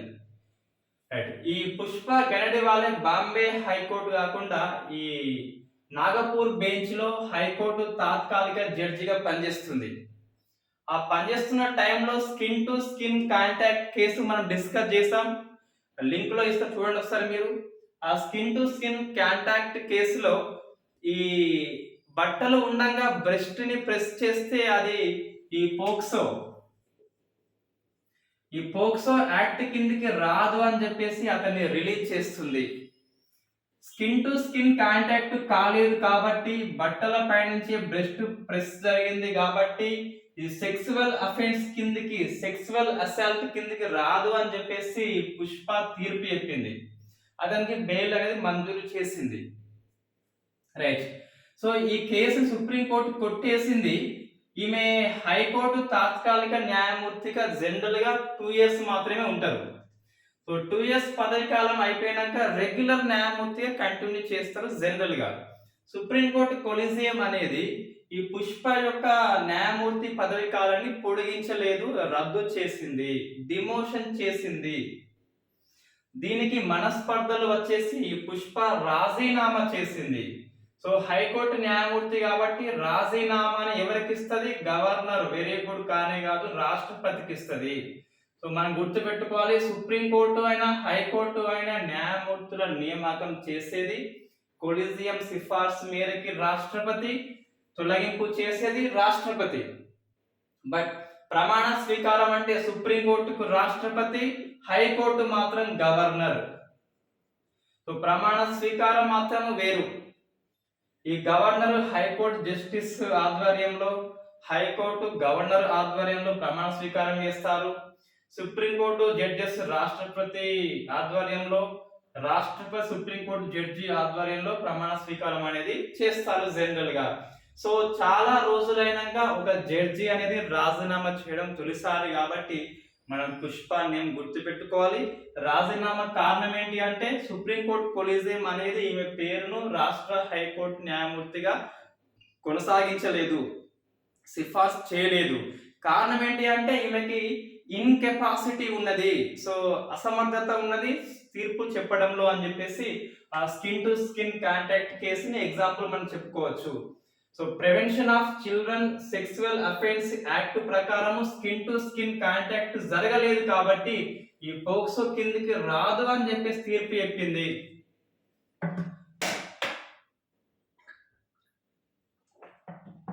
నెక్స్ట్ తీర్పును కొట్టివేస్తూ సుప్రీంకోర్టు మాత్రము సెక్సువల్ ఇంటెంట్ ఉందా లేదా చూడాలి, స్కిన్ టు స్కిన్ కాంటాక్ట్ అయిందా అని చెప్పేసి కాదు అని చెప్పేసి బుద్ధి చెప్పింది. నెక్స్ట్ ఏంటి అంటే సో ఐటమ్ సాంగ్ జడ్జి, ఒక మహిళా judicial officer, district judicial officer యొక్క కేసు అండి, ఇది ఫేమస్ కేసు. రైట్. ఈ తాత్కాలిక న్యాయమూర్తిగా సుప్రీంకోర్టు, హైకోర్టు గుర్తుపెట్టుకోవాలి. 127 ఆర్టికల్ సుప్రీంకోర్టు, 224A అనేది హైకోర్టు యొక్క తాత్కాలిక జడ్జి అని చెప్పేసి మనం పిలుస్తాం. ఓకే. 2 years వాళ్ళ పదవి కాలం. జనరల్ గా తాత్కాలిక న్యాయమూర్తిగా నియామకం పొంది ఉంటే రెగ్యులర్ న్యాయమూర్తి కంటిన్యూ చేస్తారు ఎవరైనా కూడా. సో ఈమె కంటిన్యూ చేయలేదు పుష్పాని. సో ఐటమ్ సాంగ్ జడ్జి ఏంటి అంటే వాస్తవం పెద్ద స్టోరీ, ఇది నేను షార్ట్ చేసి చెప్తాను. సో మధ్యప్రదేశ్ హైకోర్టు అండి, ఒక బెంచి గ్వాలియర్ లో ఉన్నది. సో ఇది కూడా హైకోర్టే. సో గ్వాలియర్ లో మధ్యప్రదేశ్ హైకోర్టు యొక్క బెంచి ఉంది. ఈ గ్వాలియర్ హైకోర్టు బెంచ్ యొక్క ఒక జడ్జి గంగేలే, నాట్ గంగూలీ, సో గంగేలే ఒక హైకోర్టు జడ్జి. సో హైకోర్టు కింద సబార్డినేట్ కోర్ట్స్ పనిచేస్తాయి, జిల్లా కోర్ట్స్ పనిచేస్తాయి. సో డిస్ట్రిక్ట్ కోర్ట్స్ యొక్క sessions judge. So sessions judge ఎవరంటే ఒక మహిళా జడ్జి. పేరు అనేది బయటకు చెప్పొద్దు అని చెప్పేసి ప్రైవసీ కింద ఉంచుతున్నారు కాబట్టి సో మనం కూడా పేరు బయటకి చెప్పొద్దు. ఏంటి మన స్టోరీ అంటే మధ్యప్రదేశ్ హైకోర్టు యొక్క బెంచి అనేది గ్వాలియర్ లో ఉంది. ఈ గ్వాలియర్ బెంచ్ లో ఒక హైకోర్టు జడ్జి గంగేలే, ఒక పురుష జడ్జి, మేల్ జడ్జి. సో ఈ గ్వాలియర్ యొక్క బెంచ్ కిందకి ఈ గ్వాలియర్ డిస్ట్రిక్ట్ కోర్టు యొక్క సెషన్స్ కోర్ట్ అనేది వస్తుంది. అందులో పనిచేసే మహిళా జడ్జి ఒక ఆమె. రైట్. ఈమె ఈ గంగేల యొక్క బర్త్డే పార్టీకి పోతుంది. పోయినప్పుడు ఇద్దరు మాట్లాడుకుంటుండగా జనరల్ ఒక మాట అంటాడు, ఓ మహిళా జడ్జి మీరు చాలా బాగా పనిచేస్తారు, మీ పని కంటే మీరు అందంగా ఉన్నారని చెప్పేసి కామెంట్ చేస్తాడు గంగేలే. తర్వాత వాళ్ళ గంగేలే భార్యతో ఫోన్ చేయించి ఒక ఫేమస్ ఐటమ్ సాంగ్కి డాన్స్ చేయమని చెప్పేసి వేధిస్తాడు. జనరల్ గా ఈ డిస్ట్రిక్ట్ కోర్టు యొక్క జడ్జీల పనితీరు బట్టి వీళ్ళు రిపోర్ట్ ఇస్తే వాళ్ళు హైకోర్టు యొక్క తాత్కాలిక న్యాయమూర్తిగా నియామకం చేయబడతారు. జనరల్ గా అంటే ఈమె పనితీరును ఇతను రిపోర్ట్ చేస్తాడు. సో పని చేసే ప్రదేశంలో లైంగిక వేధింపులు గురి చేస్తున్నాడని చెప్పేసి, సో ఏంటి వర్కింగ్ ప్లేస్ లో సెక్సువల్ హరాస్మెంట్ కేసు ఏంటి అంటే మనకు తెలుసు already. So Visakha versus state of Rajasthan ఏంటి అంటే పనిచేసే ప్రదేశంలో లైంగిక వేధింపుల కేసుగా ఈ విశాఖ కేసు అనేది ఫేమస్ అయిపోతుంది. ఓకే, ఈ మహిళా జడ్జి అనే అమ్మాయి ఈ గంగేల మీద రిపోర్ట్ ఇస్తుంది, వర్కింగ్ ప్లేస్ లో సెక్సువల్ హరాస్మెంట్ చేస్తున్నాడు అని చెప్పేసి. రైట్. ఈ మహిళా జడ్జి యొక్క ఆరోపణలు పట్టించుకోరు ఎవరు. పైగా ఈ హైకోర్టు ఈమెని దూర ప్రాంతాలకు బదిలీ చేస్తుంది పనిష్మెంట్ గా. ఈ మహిళా జడ్జికి 10th క్లాస్ అమ్మాయి ఉంటుంది. ఒక 2 months ల ఎగ్జామ్స్ అయిపోతాయి కాబట్టి 2 months అయినాక నేను బదిలీ మీద వెళుతా అని చెప్పేసి మహిళా జడ్జి వేడుకుంటే హైకోర్టు అనేది ఒప్పుకోకుంటే ఈమె ఎమోషనల్ లో రాజీనామా చేసిందండి. సో ఎమోషనల్ లో రాజీనామా చేసింది మహిళా జడ్జి. ఆ కేసు అటు అయిపోయింది. సో గంగేల మీద అప్పటి ఈ రాజ్యసభ సభ్యులు తొలగింపు తీర్మానం అనేది ప్రవేశపెడతారు. సో మనకి న్యాయమూర్తుల తొలగింపు ఎలా ఉంటదంటే జనరల్ గా ఫస్ట్ అయితే సో లోక్సభ సభ్యులు అయితే 100 మంది, రాజ్యసభ సభ్యులు అయితే ఒక 50 మంది ఆ తొలగింపు తీర్మానం మీద అభిశంసన తీర్మానం మీద సంతకం చేసి సభ అధ్యక్షులకి నోటీస్ ఇవ్వాల్సి ఉంటుంది. స్పీకర్ లేదా చైర్మన్, లోక్సభ స్పీకర్ అయితే ఇతను చైర్మన్ అయితే, సో సభ అధ్యక్షులకి నోటీస్ ఇవ్వాల్సి ఉంటుంది. రైట్. లోక్సభ అంటే 100 మంది, వెరీ బిగ్ నెంబర్. సో సభ నోటీస్ ఇచ్చారు. నోటీస్ ని యాక్సెప్ట్ చేస్తే స్పీకర్ లేదా చైర్మన్ యాక్సెప్ట్ చేస్తే హౌస్ కమిటీ అనేది ఏర్పాటు జరుగుతుంది. ఏ హౌస్ లో రిపోర్ట్ చేస్తే ఆ హౌస్ కమిటీ. చూడండి ఇక్కడ జడ్జిల తొలగింపు ఎంత కష్టం అంటే 100 మంది ఫస్ట్ సైన్ చేయాలి, పెద్ద నెంబరు. ఇక్కడ తప్పించుకోవచ్చు వాడు 100 మంది సైన్ చేయకుంటే. 2 స్పీకర్ ఇష్టము, ఈ నోటీస్ యాక్సెప్ట్ చేస్తే చేయవచ్చు, లేకుంటే లేదు. యాక్సెప్ట్ చేస్తున్నాడు అనుకోండి ఇక్కడ అంటే రెండోసారి కూడా తప్పించుకోవచ్చు. హౌస్ కమిటీ ఏర్పాటు చేస్తాడు స్పీకర్.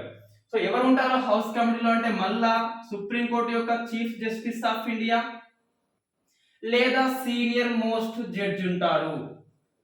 సీనియర్ మోస్ట్ జడ్జి అంటే నేరుగా చీఫ్ జస్టిస్ ఆఫ్ ఇండియా ఉండొచ్చు, ఆయన తరపున సీనియర్ జడ్జి ఎవరైనా ఉండొచ్చు. ఒకటి హైకోర్టు చీఫ్ జస్టిస్ ఉంటాడు, రాష్ట్రపతి నియమించిన ప్రముఖ న్యాయ కోవిదుడు ఉంటాడు.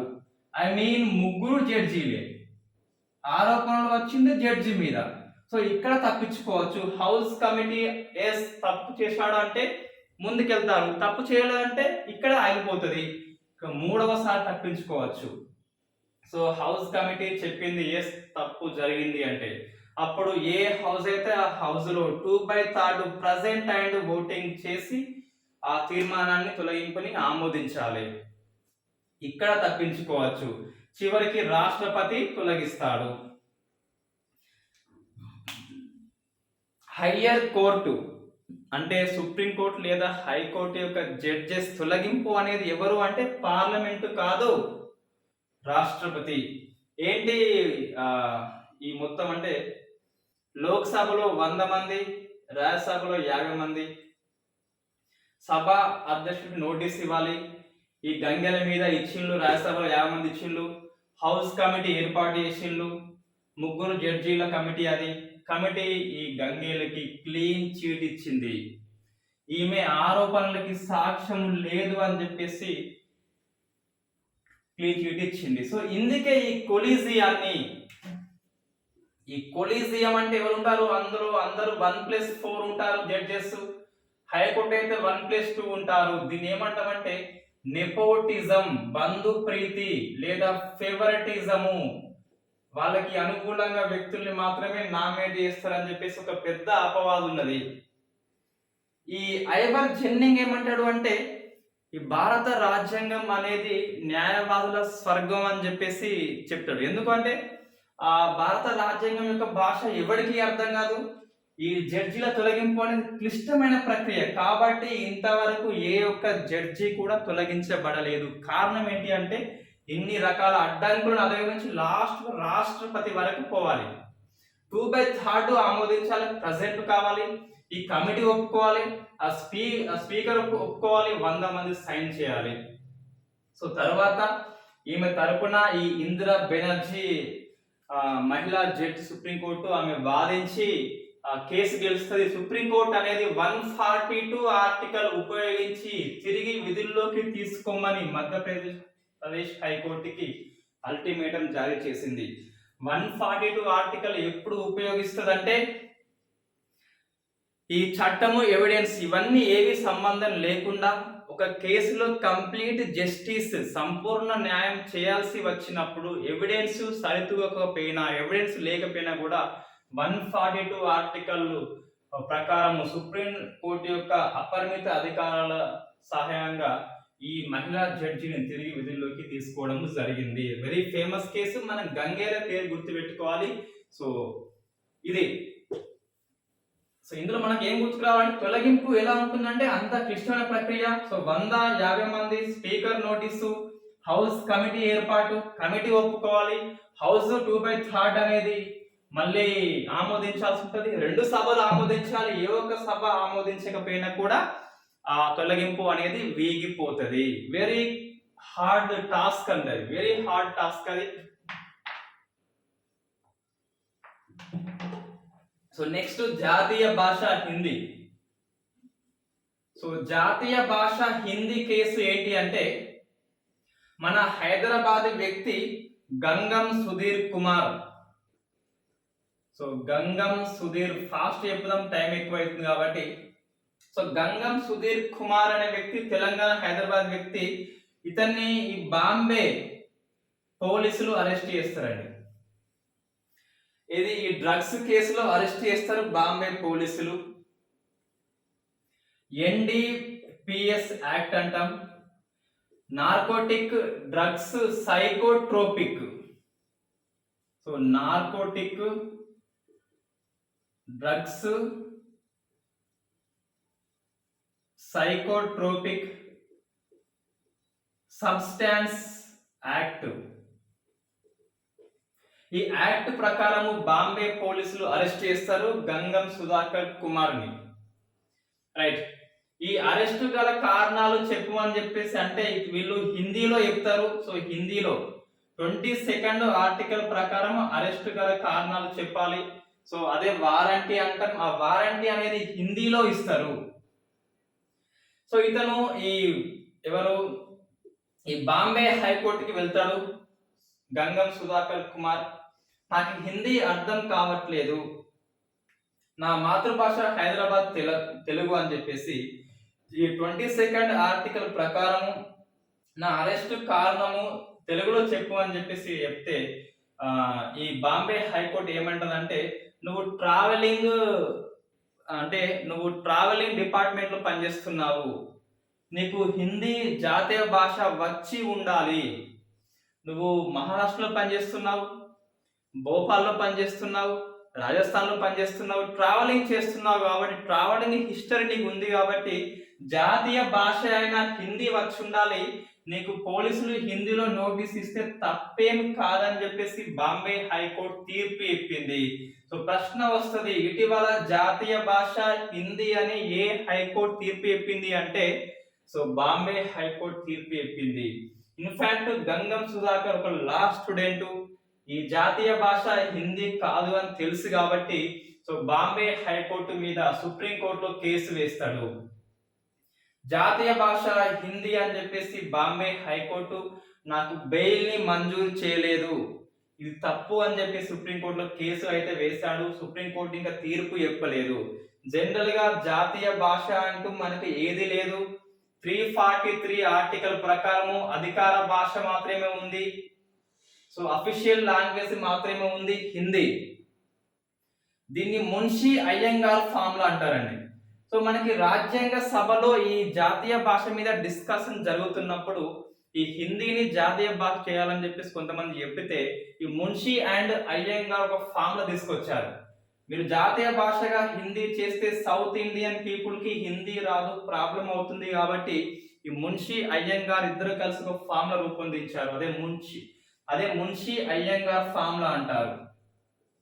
సో మున్షి అయ్యంగార్ ఫార్ములా ప్రకారము ఈ 1950s నుంచి ఒక 10 years పాటు ఒక 15 years పాటు ఈ అధికార భాషగా ఆంగ్లం మరియు హిందీ ఉంటదని చెప్పేసి చెప్తారు. జాతీయ భాష కాదు, ఓన్లీ అఫీషియల్ లాంగ్వేజ్.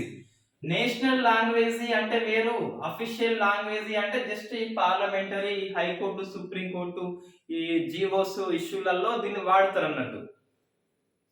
ఈ 15 ఏళ్ళు అయిపోయింది. సో 65 వచ్చింది, మళ్ళీ ప్రాబ్లం వచ్చింది. 1963 అధికార భాష చట్టం ప్రకారము మళ్ళా దీన్ని అధికార భాషగా కొనసాగిస్తున్నారు. సో 343 ప్రకారము there is only official language Hindi and English ఉన్నది, అధికార భాష హిందీ ఉన్నది, నేషనల్ లాంగ్వేజ్ ఇండియాకు లేనే లేదు. ఇక్కడ 345 ఆర్టికల్ ప్రకారం రాష్ట్రాల అధికార భాష హిందీతో పాటు ఏదైనా పెట్టుకోవచ్చు, మన ఇష్టము. 348 ఆర్టికల్ ప్రకారం కోర్టు భాష ఇంగ్లీష్ లో ఉంటది, లేదా రాష్ట్రపతి గవర్నర్ యొక్క ముందస్తు ఆమోదంతో ఏ భాషలో అయినా కోర్టులో మాట్లాడవచ్చు. 351 ఆర్టికల్ ప్రకారము హిందీని డెవలప్మెంట్ చేసేందుకు ప్రభుత్వం అయితే కృషి చేయాలని చెప్పేసి 351 ఆర్టికల్ అనేది పేర్కొంటది. సో భాషల మీద 22 భాషలు గుర్తించబడి ఉన్నాయి ఇప్పటికీ. అందులో హిందీ ఒకటి. జాతీయ భాష అయితే కానే కాదు. సుప్రీంకోర్టులో కేసు అయితే పడింది, గంగం సుధాకర్ కేసు వేశాడు. సో అది మనకి క్వాలిటీ అండి.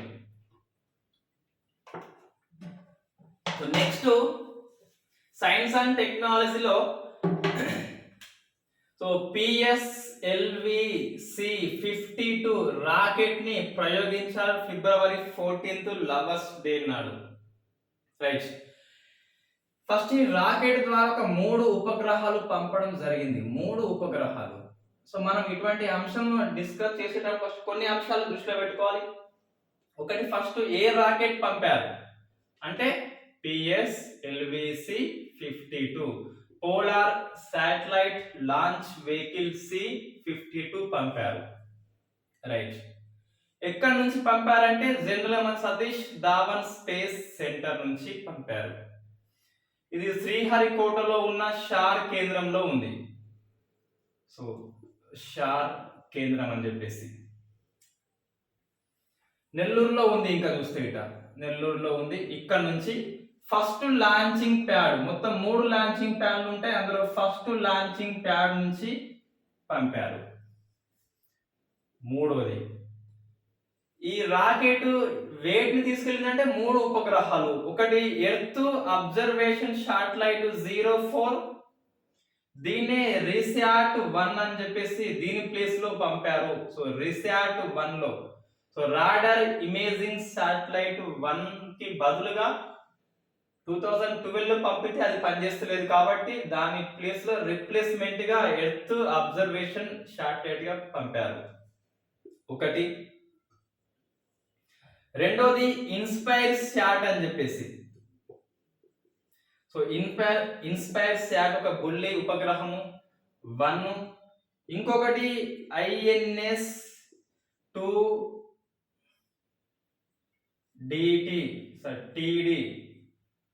2DT. సో మనకి ఆ 3 పంపడం జరిగింది ఉపగ్రహాలు. సో ఇది ఒక రాకెట్ అనుకోండి. ఫస్ట్ అయితే ఇది 4 దశల్లో ఉంటది PSLV అనేది. 1 2 3 1 2 3 4. ఓకే. ఇక్కడ 6 స్టార్ట్అప్ బూస్టర్స్ అంటాం. రాకెట్ కి కావలసిన వేగాన్ని అందించేందుకు ఉష్ణాన్ని బయటకి పంపించే స్టార్ట్అప్ బూస్టర్స్ మొత్తం 6 ఉంటాయి. సో ఫస్ట్ ఫేజ్ లో సాలిడ్ ఇంధనం ఉంటది, సెకండ్ లో వికాస్ ఇంజన్ అంటాం, ఇందులో లిక్విడ్ ఇంధనం ఉంటది, మళ్ళీ సాలిడ్ ఉంటది, సో మళ్ళీ లిక్విడ్ ఉంటది. మొత్తం 4 దశల్లో పిఎస్ఎల్విసి పనిచేస్తుంది. సాలిడ్ లిక్విడ్ పైన పెలోడ్ అంటాము. ఇక్కడ పెలోడ్ అంటే ఈ రాకెట్ తీసుకుపోయేది ఏదైనా పెలోడే.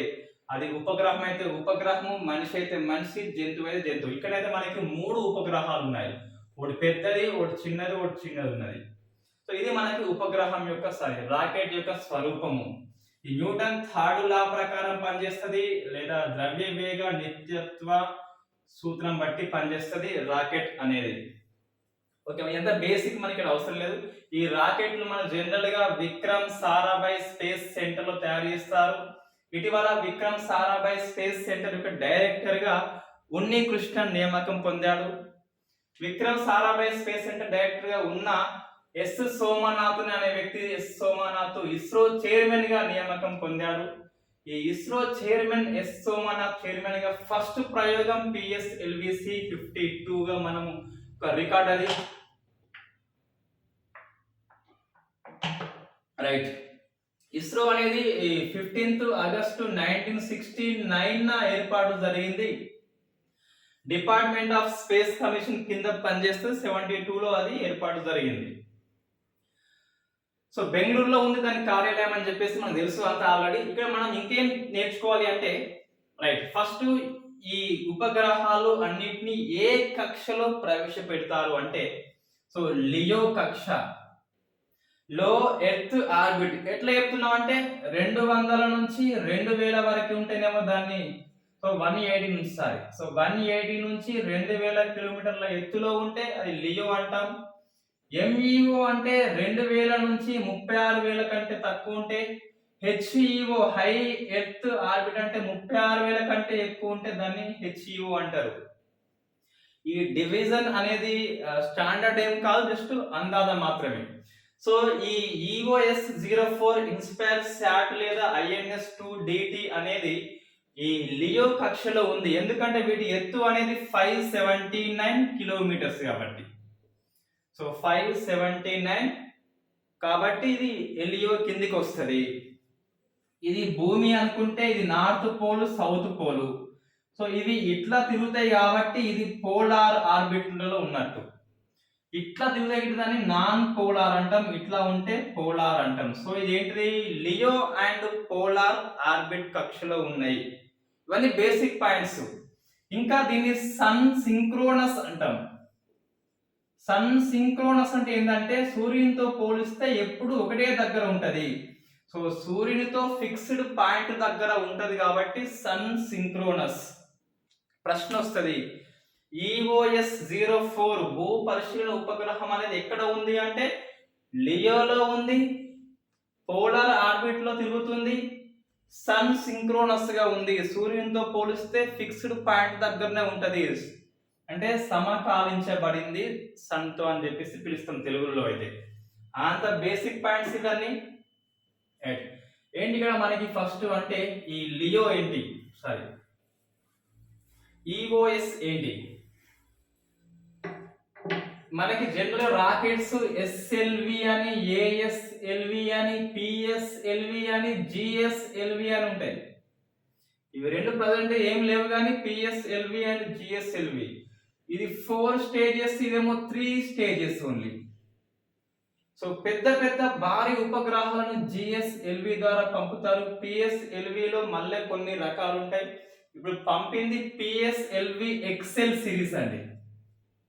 ఇది ఇస్రోలో 18th 80వ ప్రయోగము, పిఎస్ఎల్విలో 54వ ప్రయోగము, పిఎస్ఎల్వి ఎక్సెల్ సిరీస్ లో 23వ ప్రయోగం ఇది. అట్లా మనం కొన్ని గుర్తుపెట్టుకోవాల్సి ఉంటుంది. సో ఫస్ట్ ఏంటి అంటే ఈఓఎస్ 04 ఎర్త్ అబ్జర్వేషన్ సాటిలైట్ అని చెప్పేసి, ఇది రిసాట్ 1 కి బదులుగా రిప్లేస్మెంట్ చేస్తున్నారు. రాడార్ ఇమేజింగ్ సాటిలైట్ 1 గా. సో ఇది ఒక రిమోట్ సెన్సింగ్ ఉపగ్రహం అండి. రిమోట్ సెన్సింగ్ అంటే సో రిమోట్ మన దూరం ఉపయోగించి సెన్స్ దూరంగా ఉన్న ఉపగ్రహం ద్వారా సెన్స్ చేస్తాం. మనం దేని సెన్స్ చేస్తాం అంటే ఇక్కడ జనరల్ కొన్ని పాయింట్స్ ఉంటాయండి. సో భూమిని మొత్తం పరిశీలన చేస్తుంది, హై ఇమేజెస్ పంపిస్తుంది, ఫారెస్ట్ అడవులను చేస్తుంది, ప్లాంటేషన్ మొక్కలను చేస్తుంది. సో చాలా రకాలు ఉంటాయి. మనకి జనరల్ గా ఎర్త్ మీద ఉన్న అన్నిటిని అబ్జర్వ్ చేస్తుంది ఈఓఎస్. అది గుర్తుపెట్టుకుని సరిపోతుంది. సో ఇది మనకి బెంగళూరులో దీన్ని తయారు చేసిందండి. ఈ ఉపగ్రహాల తయారీ కేంద్రం ఉంటది. సో అక్కడ దీన్ని తయారు చేసిండ్రు రావు అని చెప్పేసి, ఎస్ఎల్ రావు అని చెప్పేసి. సో ఎస్ఎల్ రావు ఉపగ్రహ తయారీ కేంద్రము త్రివేండంలో ఉన్నది. సో త్రివేండంలో ఉన్నది, ఇక్కడ దీన్ని తయారు చేస్తున్నారు. ఓకే, నెక్స్ట్ ఏంటి, ఇది ఈఓఎస్ అయిపోయింది. ఇన్స్పైర్ శాట్-1 అని చెప్పేసి ఇది స్టూడెంట్స్ యొక్క శాటిలైట్ అండి.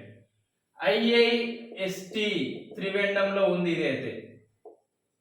రైట్, ఇంతకుముందుది ఎస్ఎల్ రావు బెంగళూరే నాట్ త్రివేండం. ఉపగ్రహాల తయారీ కేంద్రం బెంగళూరు లోపలే ఉన్నది. Okay, Indian institute of space science and technology IIST Trivandrum వాళ్ళు తయారు చేస్తున్నారు. దీంతో పాటు కొలరేడో యూనివర్సిటీ వాళ్ళు, అమెరికా వాళ్ళు. సో అమెరికా వాళ్ళు, కొలరేడో అమెరికా, సింగపూర్ వాళ్ళు కూడా పాల్గొన్నారు. సో ఉమ్మడి ఉపగ్రహం ఇదంతా. ఇంకోటి famous Taiwan. Very first time Taiwan దేశం అనేది ఇస్రో ప్రయోగాల్లో పాలు పంచుకుంది. ఇటీవల ఏ దేశం కొత్తగా పాల్గొంది అంటే తైవాన్. ఇది very famous bit. So Singapore ఇంతకుముందు చాలా సార్లు మన ఇండియా ఇస్రోలో భాగస్వామ్యం అయింది, అమెరికా అయింది, జపాన్ అయింది. So Taiwan very first time కాబట్టి ఈ ప్రశ్న వస్తే రావచ్చు. సో ఏ ఉపగ్రహ తయారీలో తైవాన్ మొట్టమొదటిసారిగా ఇస్రోతో పాలు పంచుకుంది అంటే ఇన్స్పైర్ శాట్-1 మనం గుర్తుపెట్టుకోవాలి. Right, international satellite programme in research and education. INSPIRE full form లో మనం గుర్తుపెట్టుకోవాలి compulsory. International satellite programme in research and education అని చెప్పేసి. మరి ఇది ఏం పని చేస్తుంది అంటే కరోనా హీటింగ్ ని కనిపెడుతుందండి. జనరల్ గా కరోనా ఈ సూర్యుని ఉపరితలం కంటే కరోనా దగ్గరనే ఎక్కువ ఉంటది ఉష్ణోగ్రత అనేది. ఎందుకు అని చెప్పేసి కనిపెడుతుంది కరోనా హీటింగ్ అని చెప్పేసి. ఈ పోలార్ ఉపగ్రహం కూడా అందుకే మనకి probe. So Indian national satellite to demonstrated technology అంటాం. డెమాన్స్ట్రేట్ టెక్నాలజీ ఇది వాస్తవంగా INS-2B కి పూర్వగామి. అంటే ఈ ప్రయోగానికి ఇది ప్రాక్టీస్ అండి. ఈ ప్రయోగము ఇండియా అండ్ భూటాన్ కలిసి చేస్తున్నాయి, దానికి ప్రాక్టీస్ గా. సో డెమాన్స్ట్రేషన్ టెక్నాలజీ పరంగా INS-2DT ని పంపిస్తున్నారు. సో ఇది PSLV-C-52C.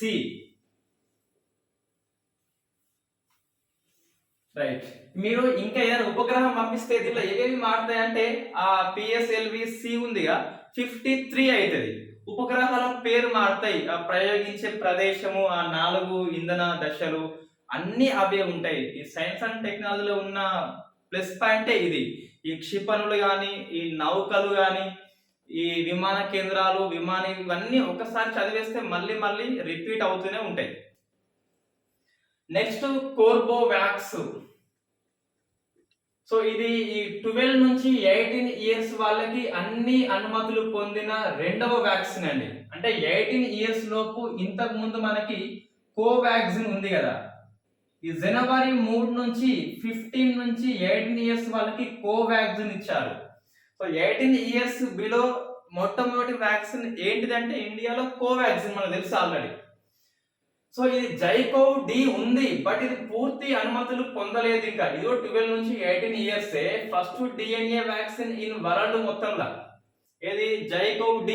ఇది జైడస్ క్యాడిలా అని చెప్పేసి సంస్థ రూపొందించింది, మనకు తెలుసు ఆల్రెడీ, బట్ ఇది ఇంకా పూర్తి అనుమతి పొందలేదు. సో కోర్బోవాక్స్ అనేది అన్ని అనుమతులు పొందింది. Drug control general of India తోని అన్ని అనుమతులు పొందింది. ఇది కోర్బోవాక్స్ అనేది. సో మనకి ప్రశ్న వస్తుంది ఇంకేంటి నెక్స్ట్ అంటే గవర్నమెంట్ అనుమతిస్తే అయిపోతుంది, అంటే ప్రోటోకాల్లో చేరిస్తే అయిపోతుంది. సో అన్ని అనుమతులు పొందిన రెండవ వ్యాక్సిన్ 18 ఇయర్స్ బిలో ఏంటిదంటే కోర్బోవాక్స్. ఇది బయోలాజికల్ ఈ. సో ఇది హైదరాబాద్ లో ఉంటది. హైదరాబాద్ కేంద్రంగా పనిచేసే బయోలాజికల్ ఈ అనే సంస్థ అనేది ఈ కోర్బోవాక్స్ రూపొందించింది. ప్రోటీన్ యొక్క సబ్ యూనిట్ ఆధారంగా, సో సబ్ యూనిట్ ఆధారంగా ఇది రూపొందించబడింది. కొన్ని వ్యాక్సిన్లను కిల్ చేసి చంపుతారు, వేక్ చేసి చంపుతారు. కొన్నిటినేమో ఏది ఇన్యాక్టివ్ అంటారు, కిల్ చేస్తారు. కొన్ని వ్యాక్సిన్లో ఏమో సబ్ యూనిట్, ప్రోటీన్ యొక్క సబ్ యూనిట్ ని తీసుకొని తయారు చేస్తారు. అందులో ఇది ఇండియాలో first protein sub unit vaccine అంటే ఈ కోర్బోవాక్స్ అని చెప్పేసి బయోలాజికల్ ఈ సంస్థ దీన్ని తయారు చేసిందండి. రైట్. స్టిల్ నౌ ఇప్పటికీ ఇండియాలో వ్యాక్సిన్ పొందేందుకు కనీస అర్హత వయసు ఎంత అంటే 15 ఇయర్స్. రైట్. కోర్బోవాక్స్ గుర్తుపెట్టుకోవాలి కంపల్సరీ.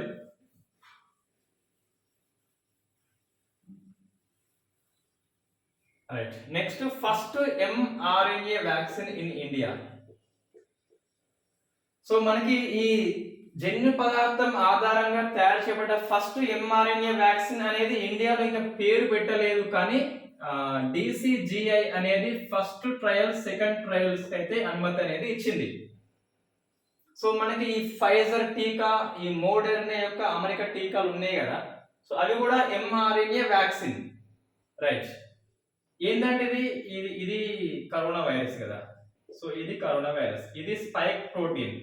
ఈ ప్రోటీన్ లో కొంత భాగం తీసుకొని చేసిందేమో Corbevax, protein sub unit biological ఈ సంస్థ. రైట్. ఇదేంటిదంటే ఈ RNA తీసుకొని తయారు చేసిండ్రు, RNA తీసుకొని. So first mRNA vaccine in India అంటే ఇంకా పేరు పెట్టలేదు. ఎవరు అంటే గెన్నోవా. సో గుర్తుపెట్టుకోవాలి, గెన్నోవా సంస్థ ఇది పూణేలో ఉంటది. సో అమెరికా సహాయం తీసుకొని గెన్నోవా సంస్థ పూణే కేంద్రంగా పనిచేస్తుంది. First mRNA vaccine. ఈ mRNA వ్యాక్సిన్ అనేది ఇంజెక్ట్ చేసిన తర్వాత ఈ mRNA అనేది మన లోపల ఉన్న హ్యూమన్ సెల్స్ కి ఆదేశాలు ఇస్తుంది. నువ్వు స్పైక్ ప్రోటీన్ తయారు చేయమని చెప్పేసి ఆదేశాలు ఇస్తే లోపల ఉన్న సెల్స్ అనేది స్పైక్ ప్రోటీన్ తయారు చేస్తాయి. అప్పుడు యాంటీబాడీ అనేది మనకి రిలీజ్ అవుతాయి. స్పెసిఫిక్ యాంటీబాడీ, కరోనా యాంటీబాడీస్ అనేది రిలీజ్ అవుతాయి. ఎందుకంటే ఈ RNA అనేది ఈ స్పైక్ ప్రోటీన్ ను మాత్రం తయారు చేస్తాయి. అటువంటి జన్యు పదార్థం అనేది డికోడ్ చేస్తారు mRNA వ్యాక్సిన్ లో. ఏం లేదు, mRNA వ్యాక్సిన్ అనేది లోపల పోయినాక ఆ జన్యు పదార్థం అనేది స్పైక్ ప్రోటీన్ తయారు చేసుకుంటది కాబట్టి, స్పెసిఫిక్ ప్రోటీన్ కాబట్టి మన లోపల యాంటీబాడీస్ అనేది ప్రొడ్యూస్ అవుతాయి. సో ఆ B సెల్స్, T సెల్స్ అనేది మెమోరీ సెల్స్ అంటారు, ఇంకేం సెల్స్ అంటారు, మొత్తం మీద అవి గుర్తుపెట్టుకొని మళ్ళీ ఫైట్ చేస్తాయి అంతే. సో లాస్ట్ కు RBI మానిటరీ పాలసీ.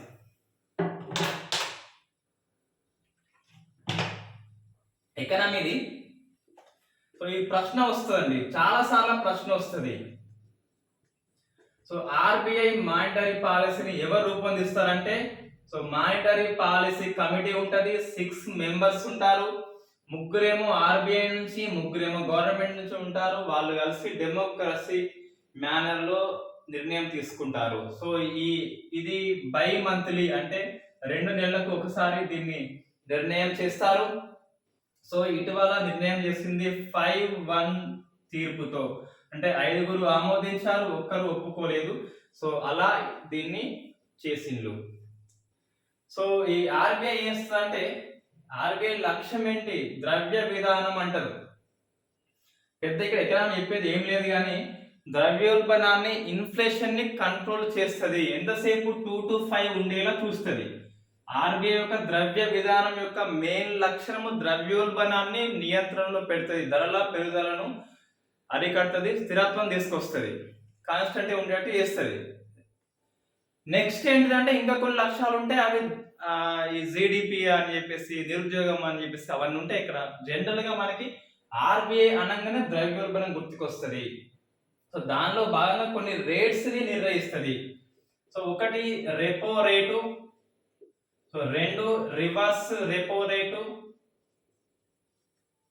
సో ఇవి లిక్విడ్ అడ్జస్ట్మెంట్ ఫెసిలిటీ అంటారు, రెండింటిని కలిపి. Marginal standing facility, 4 bank rate, 5 CRR cash reserve ratio, 6 SLR statutory liquidity ratio అని చెప్పేసి ఈ ఆరిటిని నిర్ణయిస్తుంది ఈ ద్రవ్యోల్బణం కోసము. సో కోవిడ్-19 వచ్చింది, అందరూ ఇబ్బందులో ఉన్నారు, ఎవరి వ్యాపారం సక్రమంగా లేదు కాబట్టి సో అందరికీ డబ్బు అయితే అందించాలి. డబ్బు అందించాలంటే రెపో రేట్ తక్కువ ఉండాలి, రివర్స్ రెపో రేట్ ఎక్కువ ఉండాలి. ఇవన్నీ కొన్ని సిమ్టమ్స్ ఉంటాయి. అవి ఏంటి అంటే జనరల్గా మీరు గుర్తుపెట్టుకోండి.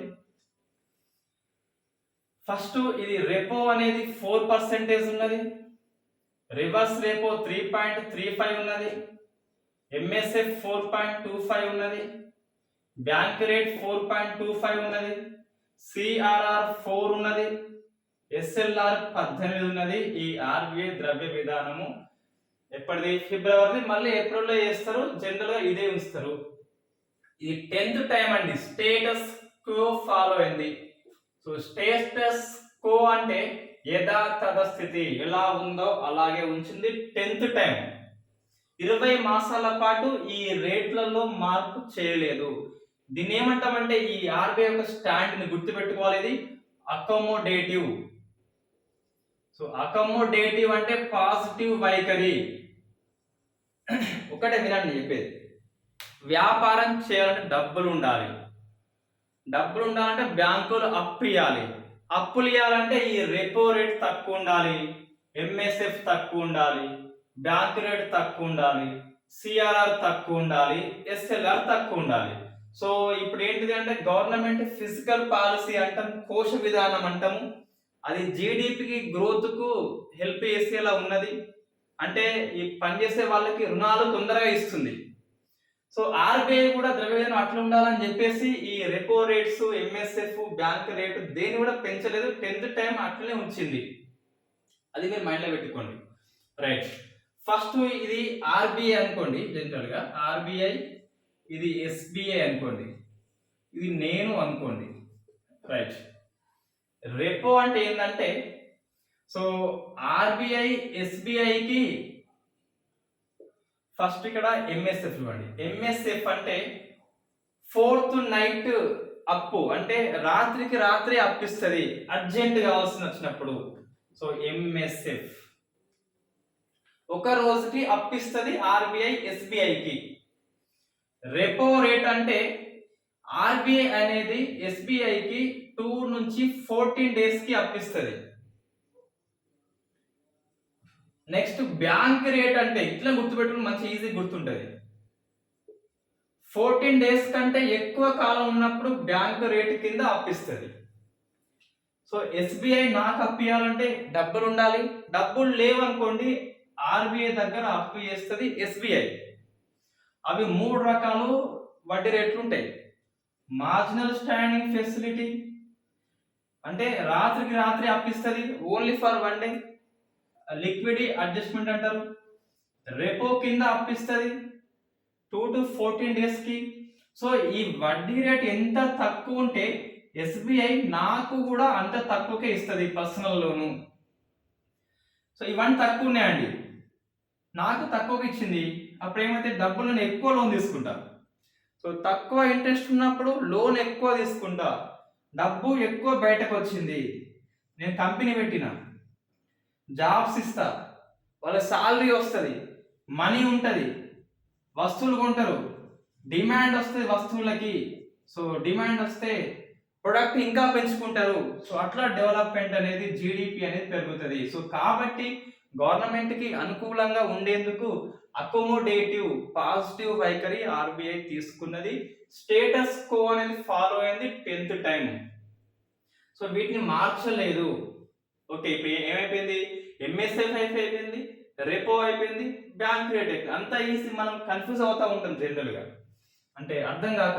MSF 4th night fund, repo rate 2 to 14 days, ఇది ఇంకా ఎక్కువ డేస్ ఉంటే అట్లా తీసుకుంటాం. రివర్స్ రెపో అంటే ఎస్బీఐ ఆర్బీఐకి అప్పిస్తే గిట్ట ఆర్బీఐ చెల్లించే వడ్డీ రేట్ ఏదైతే ఉందో అది రివర్స్ రెపో. ఆర్బీఐ అప్పు చేస్తుంది అంటే జనరల్ గా చేయదు. ఎస్బీఐ దగ్గర సర్ప్లస్ ఏదైతే ఉంటుందో దాన్ని ఆర్బీఐ దగ్గర దాచుకుంటే ఆర్బీఐ అనేది వడ్డీ చెల్లిస్తుంది. ఎప్పుడైనా రెపో కంటే రివర్స్ రెపో తక్కువ ఉంటుంది. సో 3.35 ఎంత ఉన్నది ఈ ప్రజెంట్ రివర్స్ రెపో.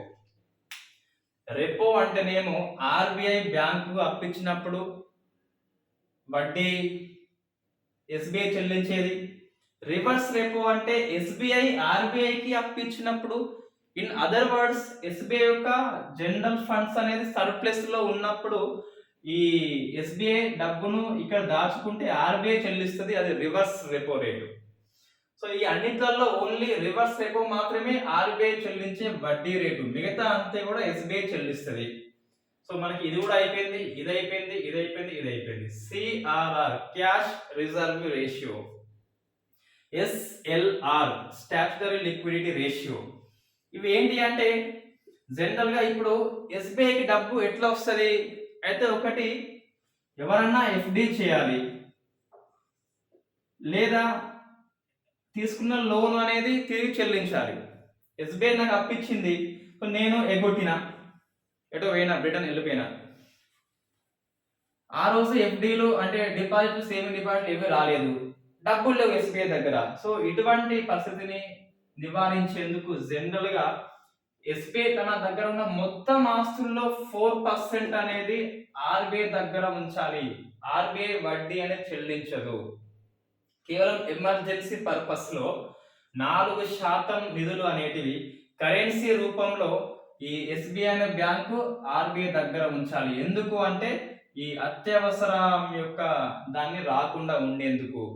ఏ రోజైనా సేవింగ్ డిపాజిట్ రానప్పుడు, ఆ రోజు లోన్ ఎవరైనా చెల్లించకుంటే డబ్బులు ఉండే కాబట్టి ఆ దాచిన డబ్బును తిరిగి వాడుకుంటది ఎస్బీఐ. అదే cash reserve ratio. So CRR అనేది ఆర్బీఐ దగ్గర ఎస్బీఐ ఉంచుతుంది. వడ్డీ ఎందుకు చెల్లించదు అంటే ఇది అత్యవసర నిధి కాబట్టి ఉంచాల్సిన స్థితి ఉన్నది. సిఆర్ఆర్ ని బాగా పెంచినాం అనుకోండి, ఇక డబ్బు ఉంటుందా, ఈ డబ్బు అంతా ఇక్కడనే పెట్టాలి కాబట్టి సో సిఆర్ఆర్ ని తగ్గిస్తే జనరల్ గా. నెక్స్ట్ ఎస్ఎల్ఆర్ అంటే ఏం లేదు, ఈ డబ్బు కాకుండా మిగతా లిక్విడిటీ అంటే బంగారం రూపంలో, G-Secs రూపంలో, ట్రెజరీ బిల్స్ రూపంలో ఈ ఎస్బీఐ దగ్గరనే ఉంచుకుంటది ఈ 18%. సో సిఆర్ఆర్ అనేది ఆర్బీఐ దగ్గర, ఎస్ఎల్ఆర్ అనేది తన బ్యాంక్ తన దగ్గరనే ఉంచుకుంటది, బట్ డిపాజిట్ రూపంలో ఉంచుకుంటది, అత్యవసరం అనుకున్నప్పుడు వాడుకుంటది. సిఆర్ఆర్ లేనప్పుడు, ఎస్ఎల్ఆర్ లేనప్పుడు ఈ ఎంఎస్ఎఫ్ కానీ ఈ రెపో కానీ బ్యాంక్ రేట్ను వాడుకొని బ్యాంకులు అనేవి అప్పు చేస్తాయి. ఒక ప్రశ్న నెంబర్ ఆఫ్ టైం వస్తుందండి. ద్రవ్యోల్బణం టైంలో ఈ సిఆర్ఆర్, ఎస్ఎల్ఆర్, ఈ రెపో, రివర్స్ రెపో తగ్గిస్తుందా పెంచుతా అని చెప్పేసి మీరు మైండ్ లో గుడ్డిగా పెట్టుకోవాలి. సో ద్రవ్యోల్బణము ఉంది అంటే డబ్బు ఎక్కువ ఉంది. అక్కడ డబ్బుని తక్కువ ఉంచేలా అంటే ఆర్థిక వ్యవస్థలో డబ్బు పంపిణీ ఉంచద్దు. అట్లా ఉంచకుండా ఏమైతుంది అంటే డబ్బు అనేది ఉండదు. డబ్బు లేకుంటే వస్తువుల డిమాండ్ అనేది పడిపోతుంది, ధర తగ్గిపోతుంది. డబ్బు ఎప్పుడు ఉండద్దు అంటే ప్రజలకి లోన్స్ అనేవి చౌకగా లభించద్దు. లోన్స్ ఫ్రీగా రావద్దు అంటే రెపో రేట్ని పెంచాలి. అంటే ద్రవ్యోల్బణం ఉన్నప్పుడు రెపో రేటు పెరుగుతుంది. అట్లా మనం గుర్తుపెట్టుకోవాలి, బట్టి పట్టద్దు. ద్రవ్యోల్బణం తగ్గించాలంటే డబ్బు చలామణిని తగ్గించాలి. లోన్స్ రావద్దు. లోన్స్ రావద్దు అంటే ఇంట్రెస్ట్ రేట్ ఎక్కువ ఉండాలి అంటే రెపో రేట్ పెంచాలి, అంతే డైరెక్ట్ గా. రైట్, ఇది మనకి ఫిబ్రవరి 8 నుంచి అండి. సో ఫిబ్రవరి 8 నుంచి 23 వరకు ఉన్న కరెంట్ అఫైర్స్ మొత్తం, ఈ రోజు వరకు బుధవారం వరకు ఉన్న మొత్తం కరెంట్ అఫైర్స్ చెప్పిన ఇవి విశ్లేషణ. ఇది మిగతా ఏవైతే ఫ్యాక్ట్ బిట్స్ ఉన్నాయో 2-3 సెంటెన్స్ బిట్స్ ఉన్నాయో నేను పీడిఎఫ్ రూపంలో లింక్ లో ఇస్తా. సో మనకి కరెంట్ అఫైర్స్ మనకి ఏది పెండింగ్ లో లేదు. రేపటి నుంచి మనం రెగ్యులర్ గా క్లాస్ చేసే ప్రయత్నం అయితే చేద్దాం. Thank you very much.